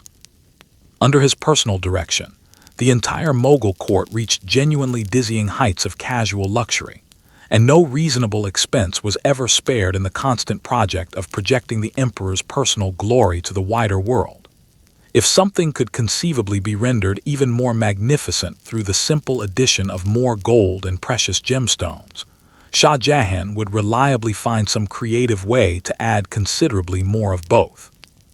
Let's examine the throne itself more closely, because the sheer numbers involved genuinely strain ordinary belief even today. Constructing it reportedly consumed many years of dedicated skilled labor and an absolutely colossal quantity of the very finest precious stones and metals available anywhere within the entire empire. Solid gold formed both the structural base and the supporting pillars, and the entire elaborate structure was studded throughout with an almost incomprehensible wealth of diamonds, rubies, emeralds, and lustrous pearls. Above the seat itself rose an elaborately jeweled canopy, and perched decoratively atop it sat the ornamental peacocks that ultimately gave the entire throne its enduring name, Their dramatically spread tails, rendered entirely in glittering colored gemstones, specifically designed to closely mimic the bird's natural iridescent plumage. Let's linger for a moment on those legendary embedded diamonds, because the throne itself effectively served as a temporary home for several of history's most fabled individual gemstones. It reportedly held, at various points throughout its history, gemstones whose individual names still echo prominently through history today, including one of the single most famous and fiercely fought-over diamonds anywhere in the entire world, a stone that would later pass through numerous different hands across the centuries, and eventually end up displayed among royal crown jewels located far away from its original Indian home. The throne itself effectively functioned as a portable royal treasury, concentrating an absolutely staggering share of the empire's readily mobile wealth into a single glittering physical object. To formally sit upon it was, quite literally, to sit atop a fortune substantial enough to fund entire military campaigns, feed hungry cities, or construct additional grand monuments. Shah Jahan chose instead, quite simply, to sit upon it. Let's not forget entirely about the Taj Mahal in all this, since both grand projects clearly emerged from the very same extravagant underlying character. The Taj itself was Shah Jahan's deeply personal monument to grief and enduring love, an elaborate tomb constructed entirely from white marble built specifically for his beloved deceased wife, and it remains today, by nearly any measure, one of the most genuinely breathtaking architectural structures ever raised by human hands. That he ultimately spent even more resources constructing his personal throne than he did on that immortal marble wonder tells us essentially everything we need to know about the true scale of Mughal-era excess. One structure represented a gift to eternity in loving memory of a lost romantic partner. The other was, more simply, an extraordinarily expensive place to comfortably park the imperial backside.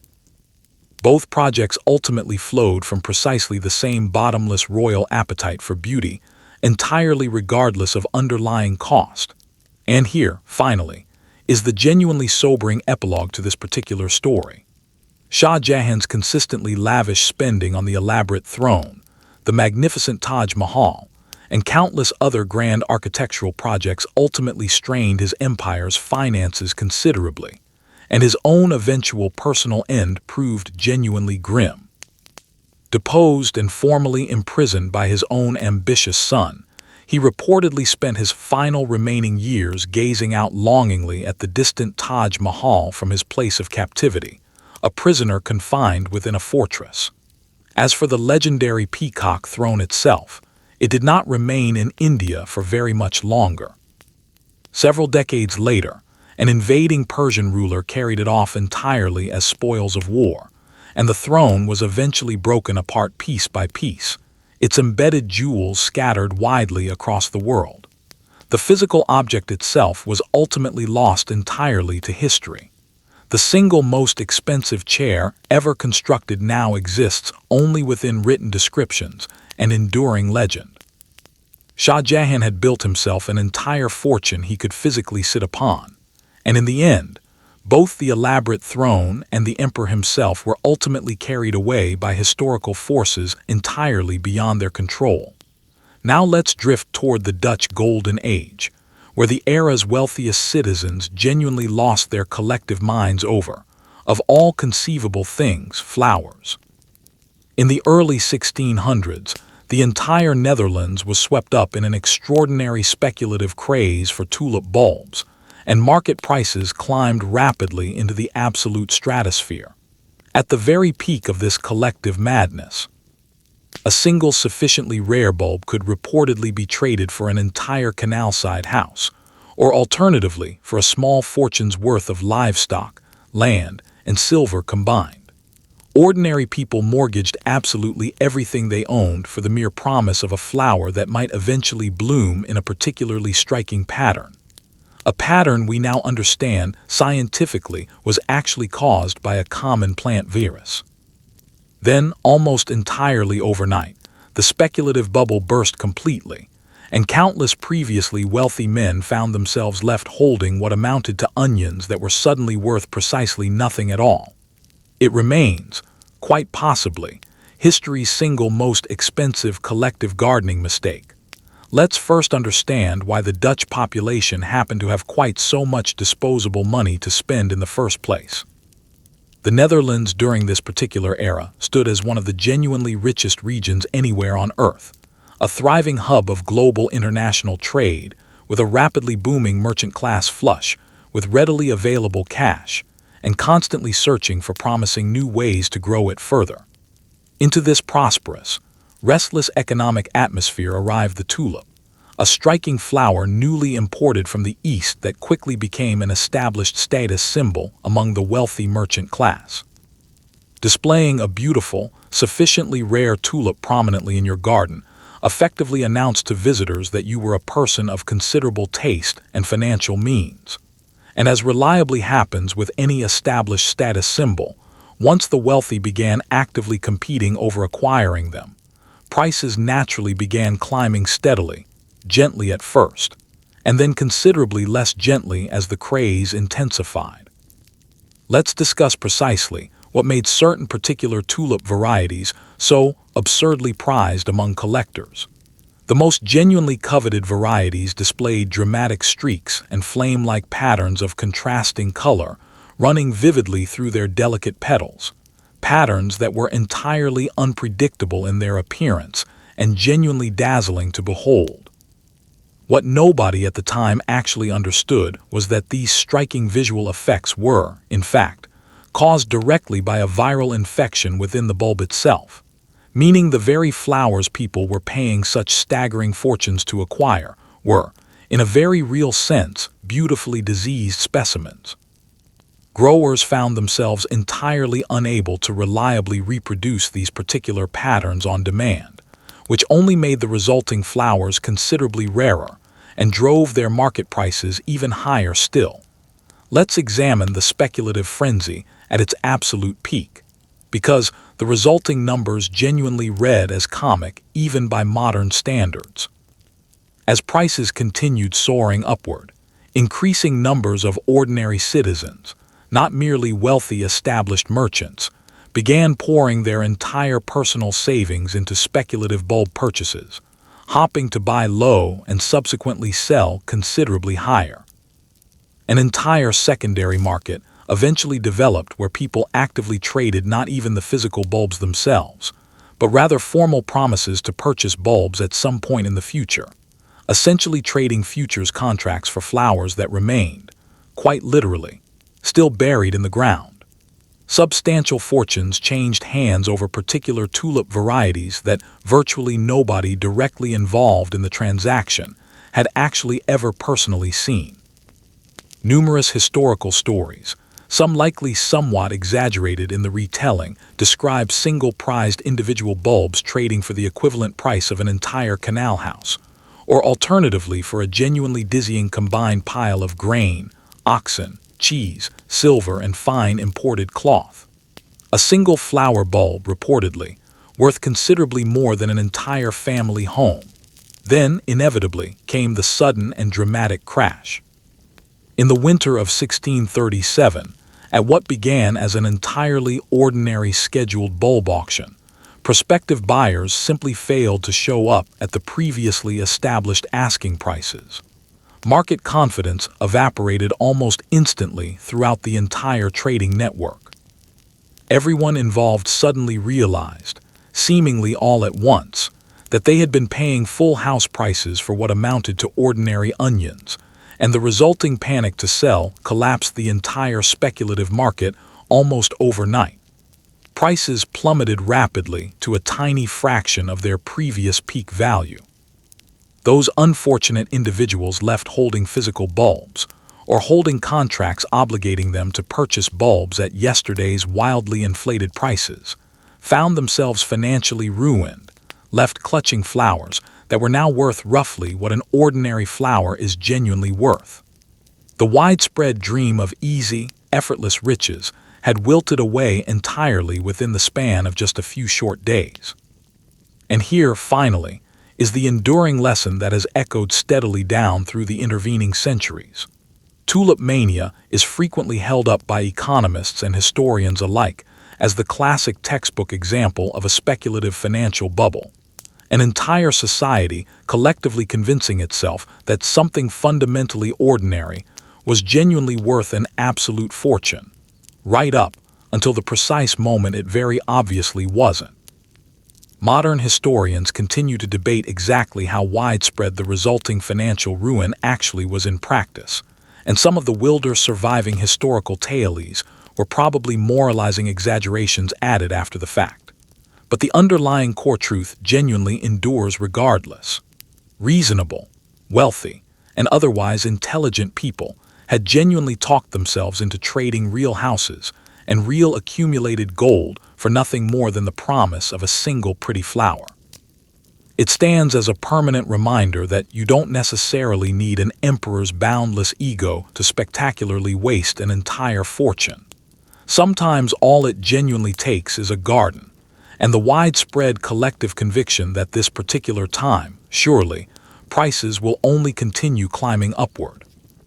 Let's arrive now at the Palace of Versailles, that shimmering monument built by a king who genuinely wanted to outshine the sun itself, and who very nearly outspent his entire nation attempting to accomplish exactly that.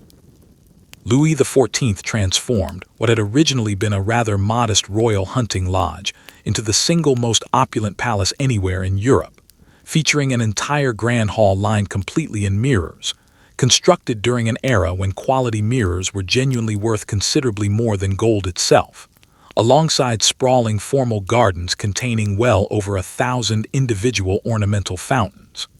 There was, however, one persistent and rather significant practical problem.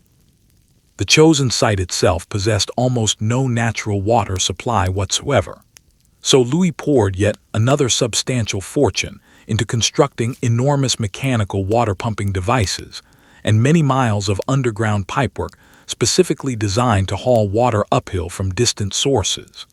And even after all that additional staggering expense, there was still never quite enough available water pressure to run every single fountain simultaneously. Palace servants would reportedly whistle signals ahead of the king's approach so that each set of fountains could be switched on just moments before he strolled past, then promptly switched off again the very instant he had walked beyond view. An entire kingdom's accumulated wealth, spent maintaining fountains that only ever properly performed whenever the boss himself happened to be watching. Let's properly understand this particular man's underlying ambition, because Versailles itself was never merely intended to function as an unusually large house.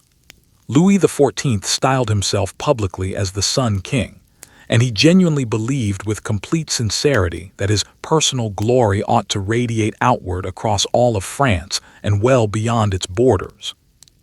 Versailles was specifically designed and constructed to serve as tangible physical proof of that very glory. A palace so overwhelmingly magnificent that visiting dignitaries would find themselves completely overwhelmed into submissive awe simply by walking through its halls.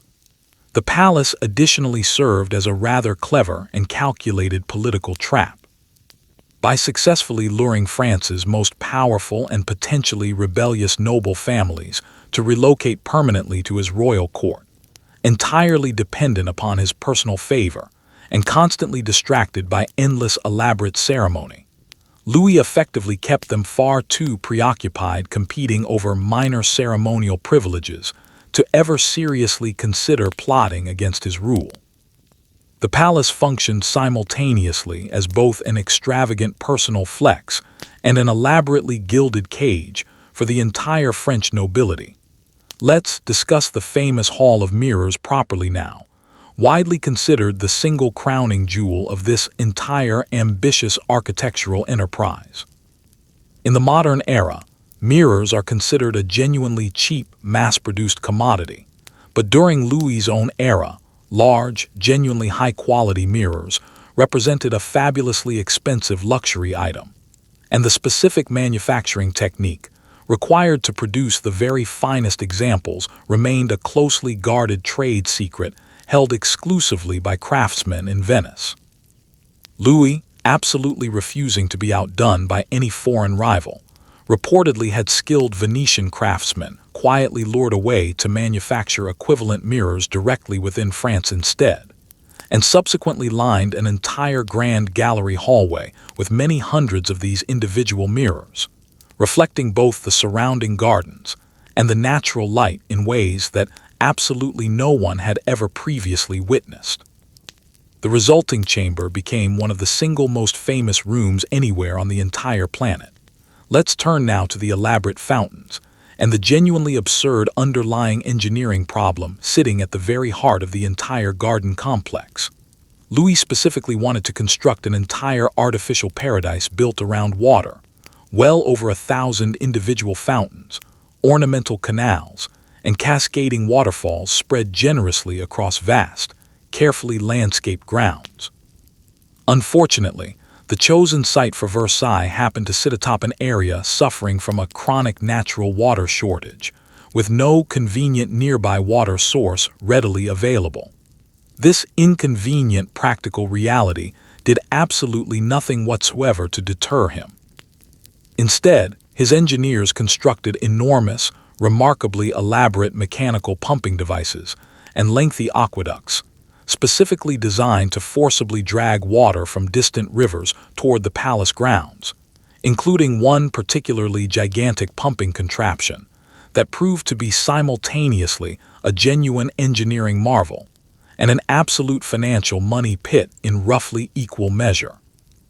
Even after all of this additional staggering expense and engineering effort, there still remained insufficient water pressure available to run every single fountain simultaneously at any given moment.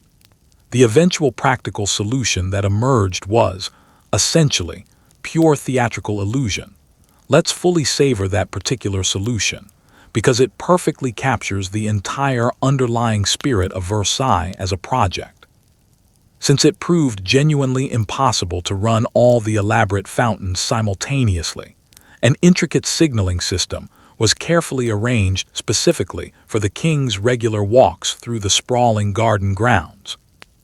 Attendants stationed strategically throughout the grounds would reportedly signal one another, often using simple whistles, as the king gradually approached their particular section, switching each individual set of fountains on just in time for him to personally witness them running at their full ornamental glory, then immediately shutting them back off again the very instant he had passed by, carefully conserving the genuinely precious available water supply for whichever section of garden he happened to approach next. The elaborate fountains, in effect, performed an ongoing rolling illusion, springing dramatically to life wherever the Sun King himself happened to currently be looking. An entire fortune's worth of sophisticated waterworks, carefully choreographed purely to convince a single man that they all ran continuously and simultaneously, all of the time. And here, finally, is the genuine reckoning quietly hiding beneath all that celebrated splendor. Versailles itself, combined with Louis's numerous other personal extravagances and his many costly foreign wars, ultimately cost France an absolutely astronomical sum, straining the nation's overall finances and burdening its ordinary citizens for many subsequent generations to come. The steadily widening gap between the gilded fantasy world contained within the palace walls and the genuine daily hardship experienced by the wider French population grew progressively wider and wider over time. And it was precisely that widening gap, that genuinely grotesque contrast between royal excess and common suffering, that would eventually help fuel a violent popular revolution many decades later. Louis certainly got his intended lasting monument. Versailles continues to dazzle many millions of visitors even today. But he also constructed, quite literally, a permanent symbol of royal spending so thoroughly detached from ordinary economic reality that it helped meaningfully set the stage for the eventual complete collapse of the French monarchy itself. All those elaborate fountains, whistling dutifully to life for an audience consisting of exactly one single man, were, in retrospect, essentially the audible sound of an entire national fortune steadily draining away. Now let's travel to the German region of Saxony, and to its flamboyant ruler, Augustus the Strong, a man genuinely afflicted with what he himself openly described as a sickness for fine porcelain. He grew so profoundly obsessed with collecting delicate imported Chinese and Japanese ceramic pieces that he eventually filled entire dedicated palaces with them. But his single most jaw-dropping trade of all occurred in the year 1717, when he became fixated on acquiring a particular set of especially fine porcelain vases owned by the King of Prussia. The eventual agreed price. He traded away an entire complete regiment consisting of 600 of his own personal soldiers, real, living, breathing cavalry troops, in direct exchange for a mere 151 individual pieces of decorative pottery. These particular vases subsequently became permanently known throughout history as the dragoon vases. Somewhere amid all this, 600 trained soldiers presumably discovered they had been formerly valued at considerably less than a decorative shelf of imported china. Let's properly meet this particular man, because he was genuinely larger than life in absolutely every conceivable respect. Augustus the Strong served as ruler of Saxony, and at various points additionally held the title of King of Poland, a physically imposing and powerful figure widely famous throughout Europe for remarkable feats of raw physical strength, including reportedly bending horseshoes barehanded as a party demonstration. He was flamboyant, fiercely ambitious, and possessed of personal appetites that genuinely matched his impressive royal nickname, spending lavishly and without hesitation on fine art, elaborate architecture, and grand public displays of every conceivable kind. Among all his numerous personal passions, however, one particular obsession burned considerably hotter than all the rest combined. A genuine, almost feverish personal fixation on fine porcelain, that delicate, translucent variety of ceramic which, during his own era, came almost exclusively from China and Japan, and was consequently nicknamed white gold throughout Europe due to its extraordinary value and rarity. Let's discuss precisely why fine porcelain drove so many European rulers genuinely mad with desire during this particular era. In the early 1700s, European craftsmen had not yet successfully discovered the closely guarded secret formula for manufacturing genuine hard-paste porcelain domestically. So every single delicate imported vase and cup had to be shipped at enormous expense directly from the distant Far East. Owning substantial quantities of authentic porcelain therefore represented a supreme status symbol throughout European royal courts, a highly visible way of signaling considerable wealth, refined taste, and privileged access to the wider world beyond Europe's borders. Augustus did not merely collect porcelain in any casual sense. He amassed it obsessively, acquiring many thousands upon thousands of individual pieces, and actively dreaming of constructing an entire dedicated palace, specifically for displaying his growing collection. Let's examine the infamous trade itself now, because it genuinely represents the stuff of enduring historical legend. Augustus had become fixated on acquiring a particular set of especially magnificent large Chinese vases, then held in the personal possession of the Prussian king. In order to successfully acquire them, the two reigning rulers struck a formal bargain that genuinely sounds like biting satire, yet was entirely, historically real. Augustus formally handed over an entire regiment of 600 of his own trained dragoons, experienced cavalry soldiers, directly to the Prussian military in exchange for the coveted vases. Trained soldiers were genuinely valuable military assets, and Prussia happened to be actively building what would become a genuinely famous professional military force. So from the Prussian king's perspective, it represented an entirely reasonable and beneficial trade. To subsequent history, however, it reads as an almost perfectly constructed parable. Several hundred trained fighting men, formerly exchanged for a modest collection of decorative ceramic jars. Let's sit with the genuine human absurdity embedded in that particular trade for just a moment longer.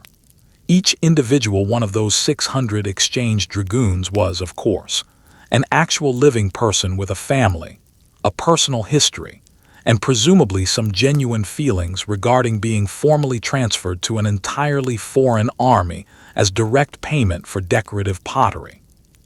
They were reassigned essentially like ordinary furniture, their collective worth measured directly against a shelf of ornamental ceramics. And the vases themselves, to be entirely fair, genuinely were quite beautiful objects, but they nevertheless remained, at the end of the day, simply vases. It stands as one of the clearest documented examples anywhere in recorded history of a wealthy ruler valuing decorative objects over actual human beings in the most literal, precisely quantifiable manner imaginable. And here, finally, is the genuinely unexpected twist that lends the entire story a certain odd dignity in retrospect.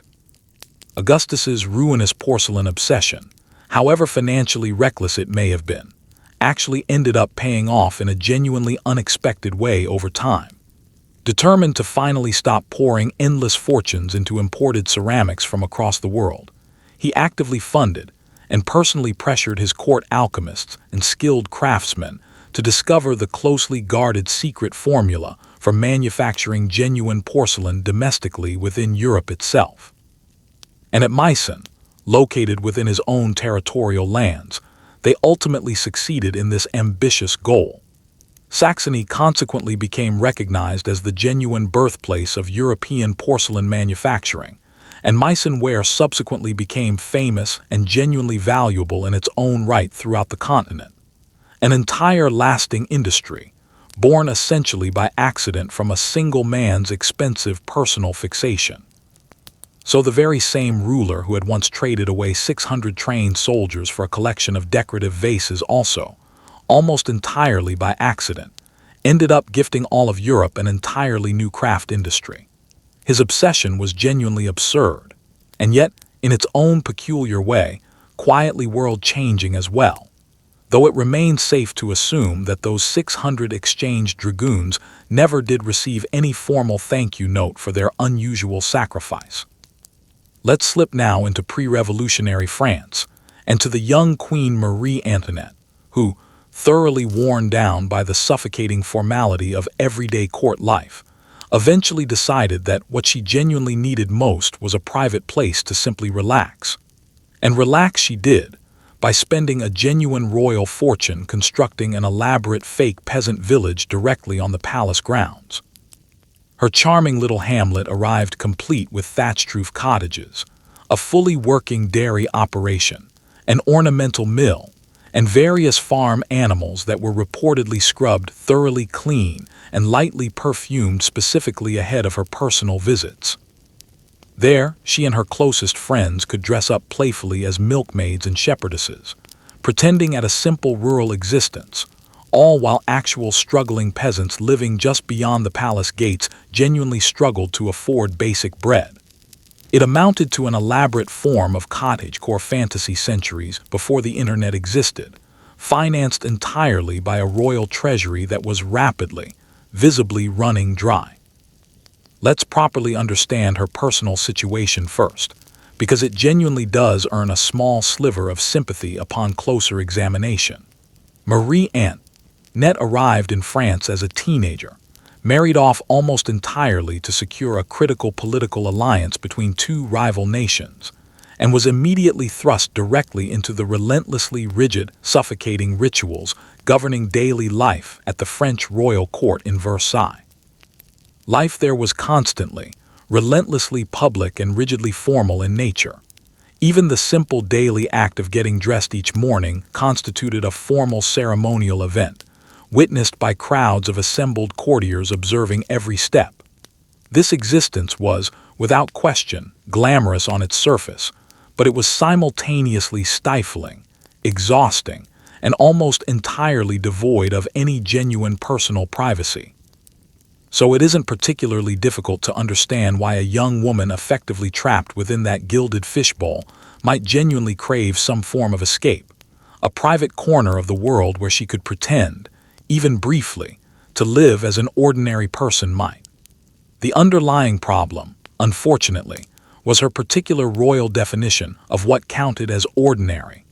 Let's properly tour the hamlet she ultimately constructed to satisfy this genuine craving for escape.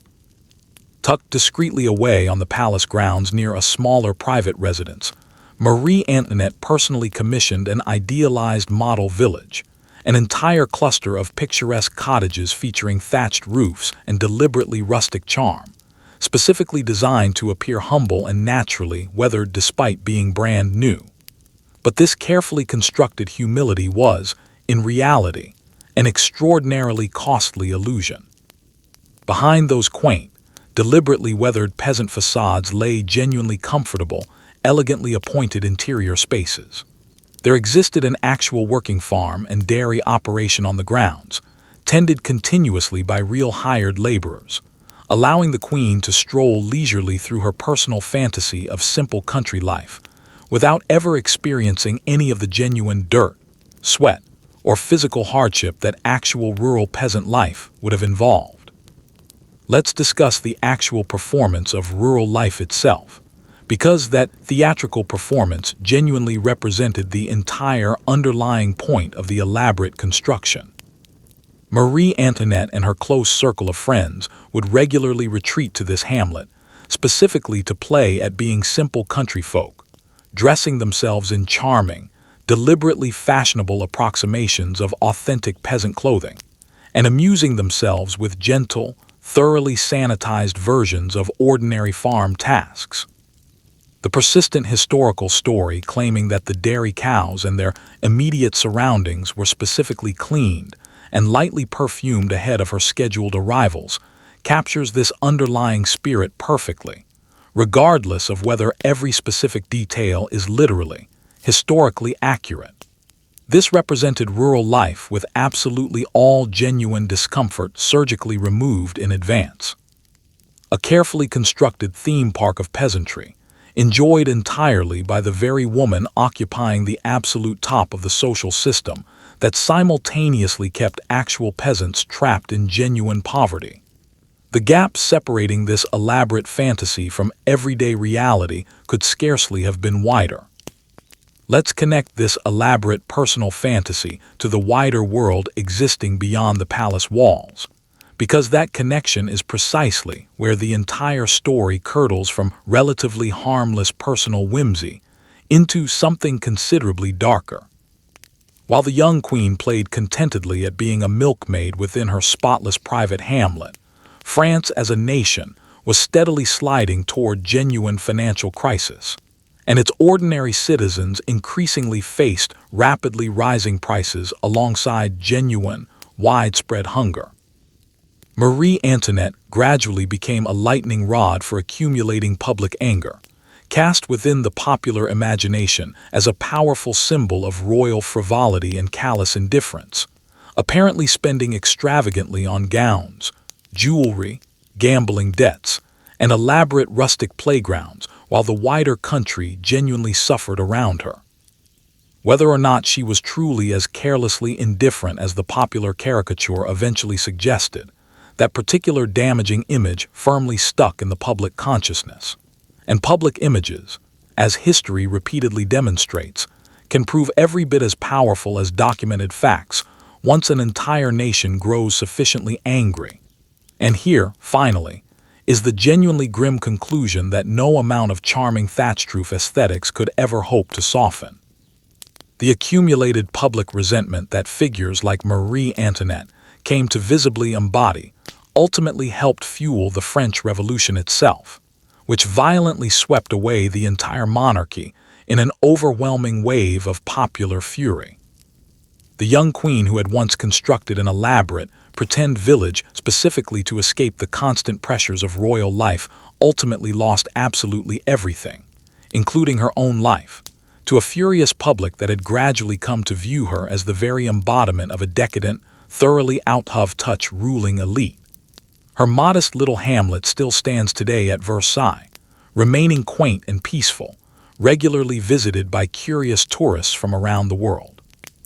but it endures primarily as one of history's sharpest and most enduring lessons.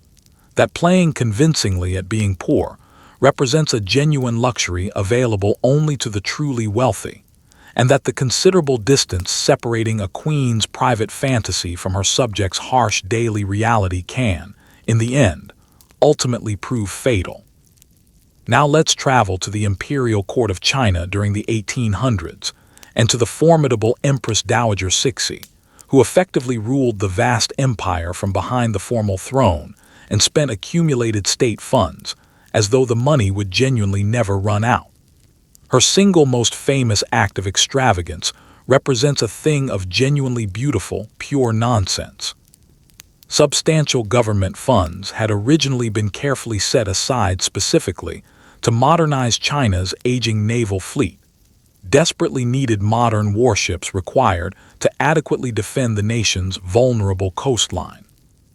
Instead, a substantial portion of those designated naval funds reportedly went directly toward rebuilding and beautifying her own lavish summer palace complex, including construction of a magnificent two-story ornamental pavilion elaborately carved to visually resemble a boat, positioned decoratively at the edge of an artificial lake.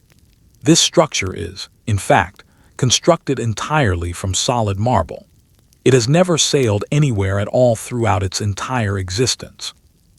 It fundamentally cannot. She had effectively spent her nation's naval defense budget constructing a decorative boat that cannot float, and the actual Chinese Navy paid a genuinely severe price for this decision not long afterward. Let's properly establish exactly who Cixi actually was, because her remarkable personal rise to power remains genuinely extraordinary by any historical measure. She began her life as a relatively low-ranking imperial concubine, and through remarkably sharp political instincts combined with sheer personal force of will, successfully maneuvered her way toward the very center of imperial power, effectively ruling all of China for several decades from behind the scenes, formally governing on behalf of a succession of child emperors. She stands as one of the single most genuinely powerful women in the entirety of documented Chinese history, governing an ancient empire throughout a particularly challenging period marked by profound internal turmoil, mounting foreign pressure, and gradual national decline. She was widely regarded as clever, ruthless when necessary, and thoroughly accustomed to getting precisely what she wanted, presiding over an imperial court that clung tightly to traditional splendor even as the wider surrounding nation grew steadily weaker and considerably poorer. Let's discuss the summer palace complex itself, representing the genuine great passion project of her later years in power. Cixi devoted enormous personal energy and substantial state resources toward rebuilding and beautifying this sprawling complex of ornamental gardens, artificial lakes, temples, and decorative pavilions located on the outskirts of Beijing, gradually transforming it into her own personal paradise. It represented, by any measure, a place of genuinely exquisite artistry and staggering overall expense, a private retreat where she could freely enjoy the grandeur she personally believed was rightfully befitting the ruler of such a great historical empire. The genuine trouble, unfortunately, lay entirely in the timing of these expenditures. China during this particular era faced severe external threats, having suffered humiliating defeats in various conflicts with aggressive foreign powers, and stood in genuine, urgent need of comprehensive modernization, particularly regarding its aging and increasingly outdated military forces. Pouring a substantial national fortune into an elaborate private pleasure garden was, to put the matter rather gently, an extremely questionable use of scarce available government funds.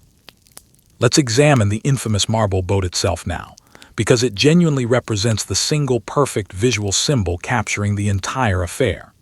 Positioned at the edge of the lake within the sprawling summer palace grounds sits a large, ornately decorated pavilion constructed in the visual shape of a boat, built entirely from solid marble and stone. It is, without question, genuinely beautiful to behold, and it remains permanently, completely immobile. It represents a building that merely resembles a functional vessel, permanently moored to the shoreline and utterly incapable of ever actually sailing anywhere at all. The widely repeated historical story holds that Cixi funded both this particular structure and the broader palace renovation project, partly using money that had originally been specifically earmarked for constructing a genuinely modern national navy. Let's carefully weigh exactly how much this particular decision may have actually mattered historically, while remaining reasonably fair to the underlying complexity involved. The precise government accounting behind these expenditures remains genuinely debated among professional historians, and the neat, tidy popular tale suggesting that naval modernization funds flowed directly and entirely into constructing the marble boat is probably an oversimplification of considerably messier historical reality. But there remains genuine documented substance beneath the popular legend nonetheless. Financial resources that a genuinely struggling empire desperately needed for national defense and military modernization were, at least in significant measurable part, diverted instead toward funding imperial luxury and elaborate personal display.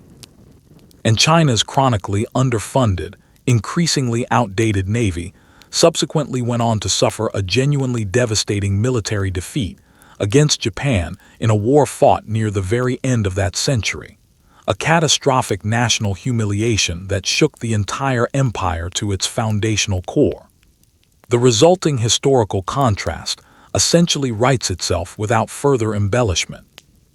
And here, finally, is the enduring visual image that the entire remarkable story ultimately leaves behind for posterity. The marble boat itself still sits quietly upon that same lake today, admired regularly by countless curious visitors, remaining gleaming, elegant, and utterly, permanently stuck in place. It has gradually become a kind of enduring monument to fundamentally misplaced national priorities, a gorgeous, extraordinarily expensive reminder of precisely what happens when a powerful ruler chooses to beautify her own private world while the broader ship of state, so to speak, springs dangerous leaks all around her. Cixi ultimately got her serene lakeside retreat and her lovely ornamental stone vessel. The empire she governed, meanwhile, was steadily sailing directly into national disaster, and no quantity of imported marble could ever hope to keep it properly afloat. History's single most poetic waste of accumulated wealth may well be a decorative boat that was never actually meant to move at all, constructed using funds originally intended for genuine boats that desperately, urgently needed to. Now let's meet a man who genuinely treated an enormous inherited fortune as though it were a personal challenge, specifically designed to see how ridiculously fast he could possibly spend it. John Mitten, universally known to friends and strangers alike as Mad Jack, inherited both a vast personal fortune and a substantial English estate in the early 1800s, and promptly set about demolishing both with genuinely tremendous enthusiasm. He maintained an extensive private menagerie of exotic animals, once famously rode a fully grown pet bear directly into his own formal dining room, and reportedly owned several thousand pairs of boots, alongside several hundred hats that he barely ever actually wore. He was said to routinely scatter loose banknotes carelessly across his own land, and lose them without a second thought. And in perhaps his single finest documented moment of pure absurdity, struck suddenly by a persistent bout of hiccups, he deliberately set fire to his own nightshirt specifically to frighten them away, and very nearly burned himself alive in the process. He burned through an entire substantial fortune in roughly 15 years and ultimately died in a debtor's prison, having lost absolutely everything. Let's properly establish exactly how much wealth he initially had to lose, because doing so makes the entire subsequent story considerably sharper in retrospect. Mitten inherited a genuinely grand English estate, alongside a fortune substantial enough that it should have comfortably supported both him and his descendants for many generations to come. He possessed land, reliable income, established social position, essentially everything a gentleman of that particular era could reasonably want, handed to him at a remarkably young age with almost no meaningful strings attached whatsoever. Most people receiving such an extraordinary windfall would spend an entire lifetime carefully working to avoid squandering it. Mad Jack, by contrast, looked upon his inheritance and seems to have decided, with genuine and sustained personal commitment, to discover exactly how rapidly a single man could dispose of an enormous fortune if he truly applied himself to the task. The eventual answer, it turns out, was alarmingly, remarkably fast. Let's discuss his genuinely chaotic relationship with animals, which was simultaneously wonderful and completely unhinged. Mitten maintained an enormous private collection of horses, dogs, and considerably stranger creatures besides, and he treated the ordinary boundaries separating the stable from the formal drawing room as merely optional suggestions rather than firm rules. The single most famous surviving story involves him riding a fully grown pet bear directly into a formal dinner party specifically to greet his assembled guests, spurring the confused animal onward until it reportedly bit him in response. He was said to own truly enormous numbers of dogs, some reportedly dressed in specially tailored little outfits, and he lavished considerable care and money upon his entire menagerie, with precisely the same reckless abandon he applied to virtually everything else in his chaotic life. Let's fully examine the pure, gleeful financial waste, because this particular area represents where he genuinely, truly excelled beyond all reasonable comparison. He reportedly purchased several thousand pairs of boots and shoes alongside countless hats and coats, far more than any single human being could conceivably ever wear, purchased simply and entirely because he possessed the financial means to do so. Money itself appeared to mean genuinely nothing to him whatsoever. There exist numerous documented tales describing him casually dropping entire bundles of banknotes while riding across his own fields, never once bothering to search for them afterward, effectively letting a substantial fortune blow away carelessly in the wind like scattered autumn leaves. He gambled with genuine recklessness, drank truly staggering quantities of alcohol, and threw money enthusiastically at virtually every whim and dare that happened to cross his path throughout his short life. He didn't spend his fortune to actually acquire lasting things. He spent it purely for the immediate physical sensation of spending itself. Let's properly savor the famous hiccups incident, because it genuinely distills this entire remarkable man into a single perfect, unforgettable act. One particular evening, plagued persistently by a stubborn fit of hiccups, Mitten reportedly reasoned that a sufficiently sudden fright might effectively cure the affliction, and so he deliberately set fire to the tail of his own nightshirt while still actively wearing it. He was badly burned in the resulting incident, frantically beating out the spreading flames himself, though he reportedly noted with genuine satisfaction afterward that at least the persistent hiccups had, in fact, finally stopped. It represents the perfect Mad Jack solution to any given problem, genuinely dangerous, thoroughly absurd, entirely self-inflicted, and in its own peculiar way, remarkably effective. This was a man for whom no passing impulse whatsoever was ever considered too reckless to act upon immediately, with any resulting consequences treated as a firmly secondary afterthought at best. And here, finally, is the genuinely grim, essentially inevitable ending to his short and chaotic life. A fortune, however genuinely vast it may initially be, simply cannot indefinitely survive that particular kind of sustained financial assault. Within approximately 15 years, Mad Jack had thoroughly run through nearly the entirety of his original inheritance.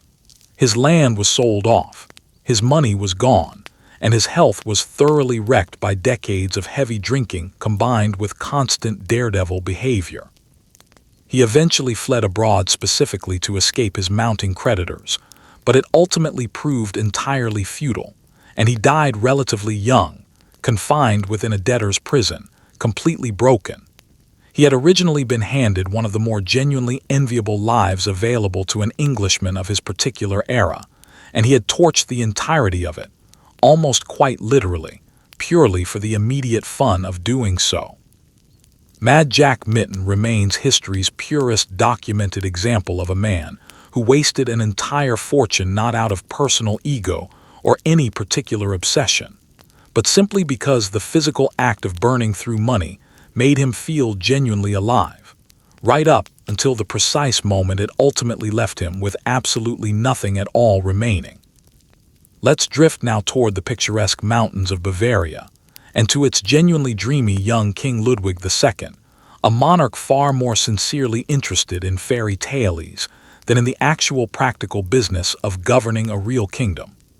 Rather than personally leading armies into battle or attempting serious political engagement, Ludwig instead poured his entire personal fortune, and subsequently borrowed considerably more still, into constructing an entire series of elaborate storybook castles scattered throughout his mountainous kingdom.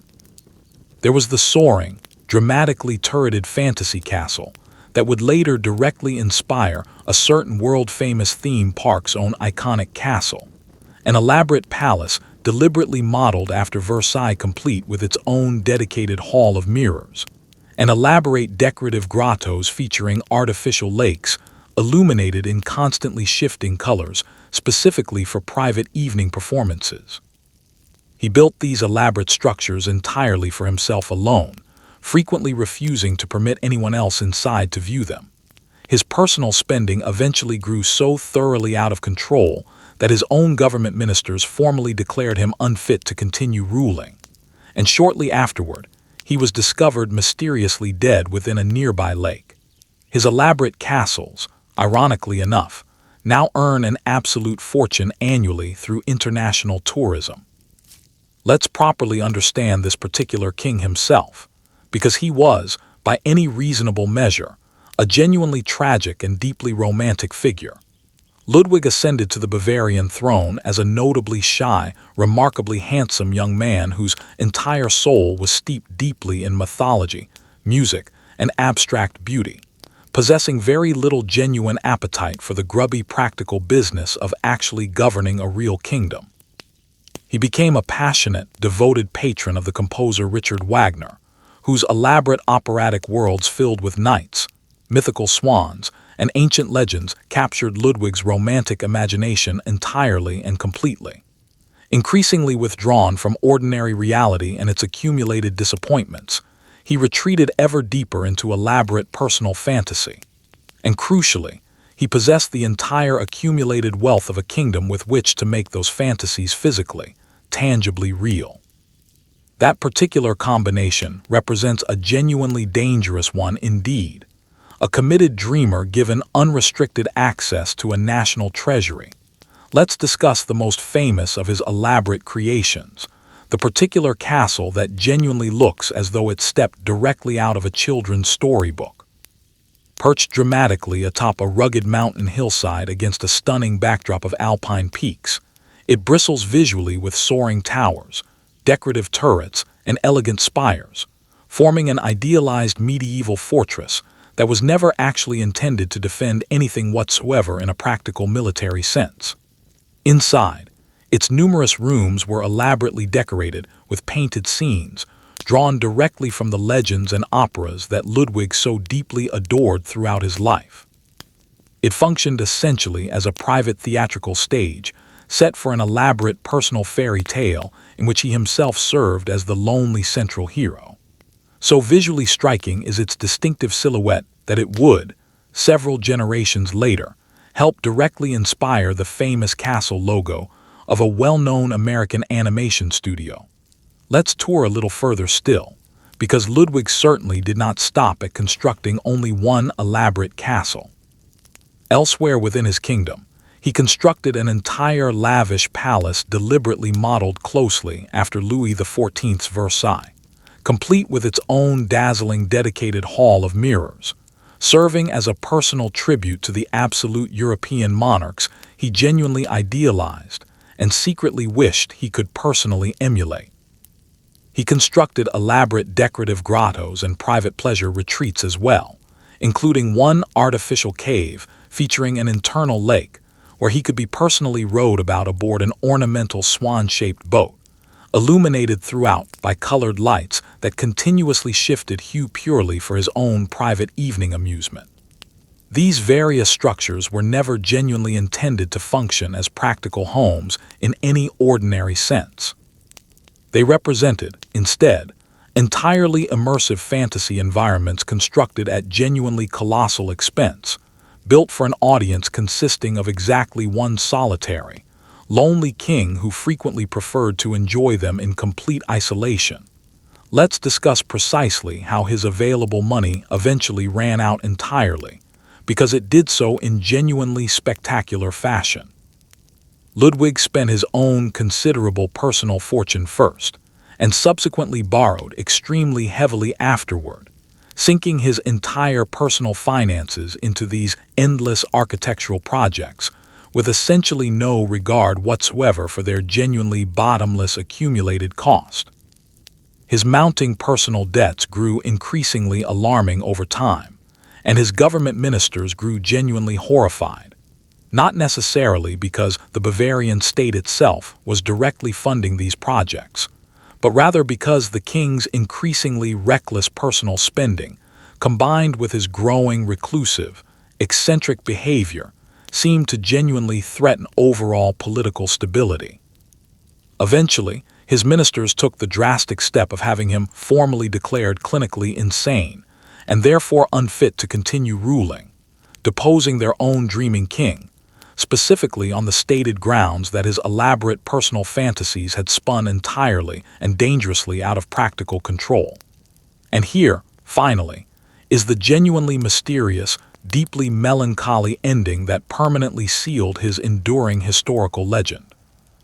Just days after being formally removed from power and subsequently placed under professional medical care, Ludwig was discovered dead within a nearby lake, alongside the very physician who had been personally attending to his care. Both men had apparently drowned in relatively shallow water under circumstances that remain, to this very day, never fully or satisfactorily explained.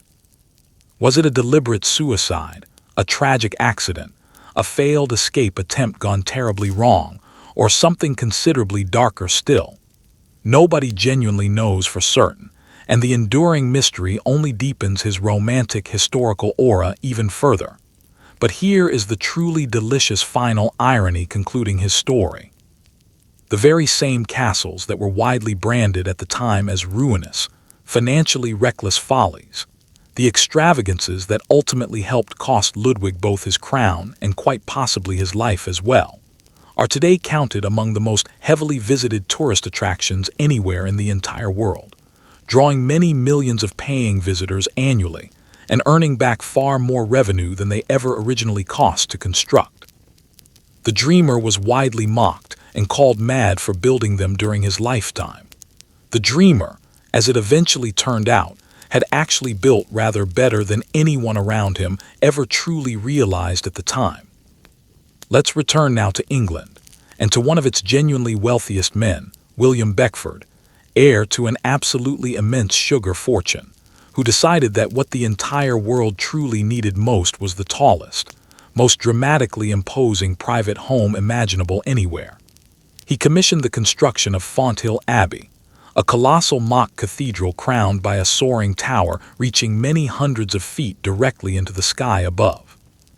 In his characteristic impatience, he relentlessly pushed his construction workers to build so quickly using such flimsy, inadequate materials that the great central tower reportedly collapsed entirely more than once during construction.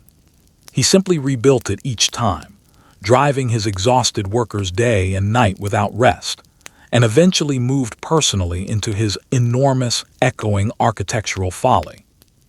Then, some years later, the tower came crashing down for good, taking a substantial portion of the surrounding abbey structure down along with it. He had spent an entire personal fortune raising a monument specifically to himself that ultimately couldn't even manage to remain properly standing. Let's discuss where this particular fortune originally came from, because that origin casts a genuine shadow across the entire subsequent story. Beckford inherited one of the single largest personal fortunes anywhere in England, built directly upon sugar plantations located in the Caribbean, and sustained through the brutal, forced labor of enslaved people who worked those plantations under horrific conditions. It was wealth genuinely soaked in immense human suffering, and it granted the young Beckford almost entirely unlimited financial means with which to indulge his considerable personal eccentricities. He was intelligent, genuinely artistic, and a talented writer in his own right, but he was simultaneously spoiled, restless, and increasingly isolated from respectable society as his life progressed. With an essentially bottomless bank account and a head genuinely full of dark Gothic fantasies, he set out to construct not merely an impressively grand house, but an entire vast, brooding monument specifically dedicated to his own singular personal imagination. Let's picture Fonthill Abbey properly, because it functioned as considerably less a genuine house than an entire cathedral constructed for a single man's ego. Designed throughout in a dramatic Gothic architectural style, the structure was genuinely enormous, featuring soaring vaulted interior spaces and long echoing corridors, dominated overall by a central tower of truly staggering height that Beckford specifically intended to be visible from many miles around his estate. It was designed and built specifically to inspire genuine awe in all who saw it, and to a considerable degree, it genuinely succeeded in that particular goal. The sheer raw ambition behind the entire project was, by any measure, genuinely breathtaking. And critically, it was designed primarily for dramatic visual effect rather than for any genuine structural durability, prioritizing immediate visual drama over the comparatively tedious practical matter of whether the resulting structure would actually remain standing upright over time. Let's examine the doomed tower itself more closely, representing the genuine architectural heart of this entire ill-fated enterprise. Beckford was famously, notoriously impatient by temperament, and he demanded that his monstrous tower rise as rapidly as humanly possible, driving his construction workers relentlessly onward. He reportedly kept them laboring continuously through the night by torchlight, lavishing them with food and drink specifically to keep their exhausted bodies working. In this constant rush toward completion, numerous structural corners were inevitably cut, and the resulting construction proved dangerously unsound from an engineering perspective. The tower reportedly collapsed entirely during the construction process on more than one separate occasion, undone repeatedly by sheer haste combined with genuinely inadequate structural foundations. Rather than interpreting these repeated collapses as any kind of meaningful warning sign, Beckford simply had the tower rebuilt each time, again in considerable haste, still chasing his original vision of constructing the tallest, grandest private tower anywhere in the land. Let's discuss the brief, genuinely strange life he ultimately lived inside this completed structure. Beckford did eventually move permanently into the vast, largely empty abbey, where he lived out his remaining years as a genuinely wealthy recluse, wandering alone through the enormous, echoing halls of a building far too large for any single occupant. It represented a Gothic fantasy made physically real, and simultaneously something faintly ridiculous as well. A colossal structure built to house a single solitary occupant alongside his extensive collected treasures. Eventually, mounting construction costs combined with his own dwindling personal finances forced him to sell off the entire extraordinary property. And it was here that fate finally delivered its ironic verdict. Not long after he had sold the property to new owners, the great central tower, always structurally doomed from the very beginning, finally collapsed for the last time, crashing down dramatically and destroying a substantial portion of the surrounding abbey along with it. And here, finally, is the lesson standing quietly amid the resulting architectural rubble. Beckford had poured an immense personal fortune into constructing the most spectacular private monument he could possibly imagine, and through his own combined arrogance and characteristic impatience, He had ultimately built it to impress observers rather than to genuinely endure over time. The very tower that was meant to symbolize his personal greatness and stand for many ages instead became, quite simply, a heap of scattered debris, a very literal, physical collapse of pure vanity. Fonthill Abbey today survives only in scattered architectural fragments and old historical drawings.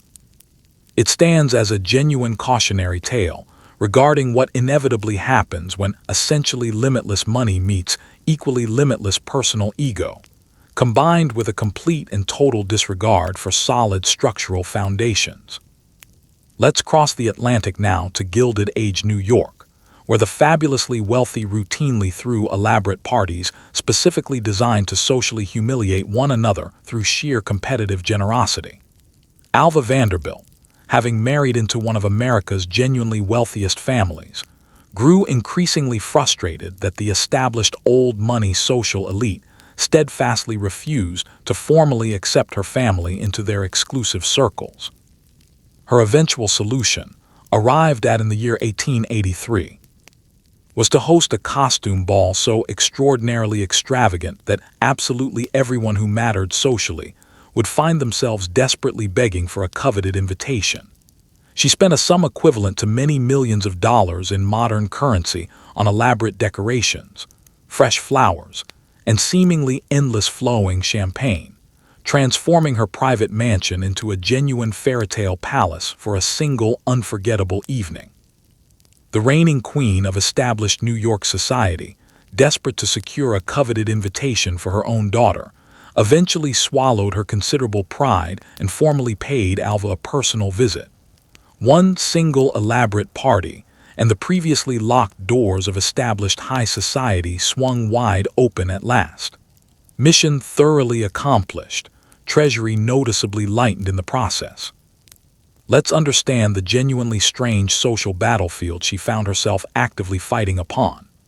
Gilded Age New York society was governed by a remarkably tight, exclusive circle of established old money families who considered themselves the true American aristocracy, and who looked down their noses condescendingly at newly wealthy families, regardless of how genuinely staggering those newcomers' fortunes happened to be. The Vanderbilt family possessed genuinely colossal wealth derived from railroad investments, but to the established old guard, they remained vulgar upstarts, new money that had not yet properly earned its rightful social place. Alva, ambitious and remarkably sharp-witted, absolutely refused to simply accept this social exclusion. She understood intuitively that in this particular social world, genuine acceptance couldn't simply be purchased outright through direct means, but it could, perhaps, be effectively dazzled into eventual submission through an overwhelming, unmistakable display of pure splendor. Let's discuss the mansion that ultimately set the stage for this whole affair, because the party itself served a genuine social purpose, extending well beyond simple entertainment. Alva had personally commissioned a breathtaking new family home along Fifth Avenue, an authentic French chateau essentially transplanted directly into the heart of Manhattan. A deliberate, unmistakable statement of both wealth and refined taste, specifically designed to visually outshine her established social rivals. The grand costume ball itself functioned, in part, as an elaborate housewarming celebration for this new palace, offering a genuine opportunity to fling open its doors and effectively force reluctant New York society to come and personally gawk at what she had built. Let's examine the sheer extravagance of the ball itself, because she genuinely spared no reasonable expense whatsoever. She reportedly spent an astonishing sum, equivalent to many millions of dollars today, transforming her entire mansion into a genuine wonderland filled with flowers, ornamental greenery, and lavish decorative touches, accompanied by literal mountains of food and continuously flowing rivers of fine champagne. Guests arrived dressed in genuinely spectacular, imaginative costumes, some appearing as famous historical figures, others in elaborate fantasy creations of their own design, with one particularly famous guest reportedly wearing an actual electric light gown that genuinely illuminated as she moved through the crowded rooms. It became the undisputed social event of that entire season, precisely as Alva had originally intended, an unmissable spectacle that guaranteed everyone within her social world would be talking about it for months afterward, desperately wishing they too had personally been present. Let's savor the true master stroke, the genuine reason this entire fortune proved so thoroughly worth spending. The undisputed reigning queen of established New York society happened to have a daughter who was genuinely eager to attend Alva's celebrated ball. But Alva pointedly let it be known that she simply couldn't possibly extend a formal invitation to a family that had never once formally called upon her socially. A deliberately pointed reference to the way the old social guard had previously snubbed the entire Vanderbilt family. In order to secure her daughter's coveted invitation, the grande dame of established high society found herself obliged to swallow her considerable pride entirely and pay Alva a formal social visit, publicly acknowledging her at long last. It represented a social checkmate executed elegantly through nothing more than flowers and champagne.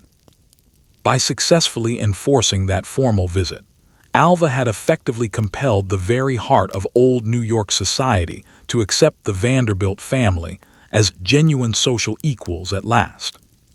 And here is precisely what makes this particular story such a perfect illustration of the entire Gilded Age.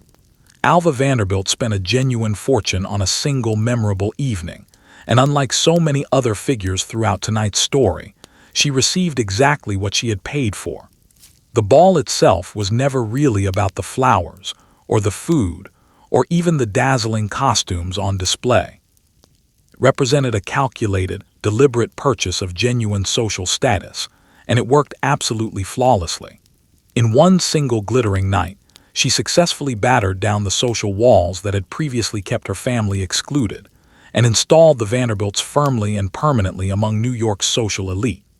It stood as extravagance deployed as genuine strategy, waste transformed directly into investment, an entire fortune converted directly into lasting social belonging.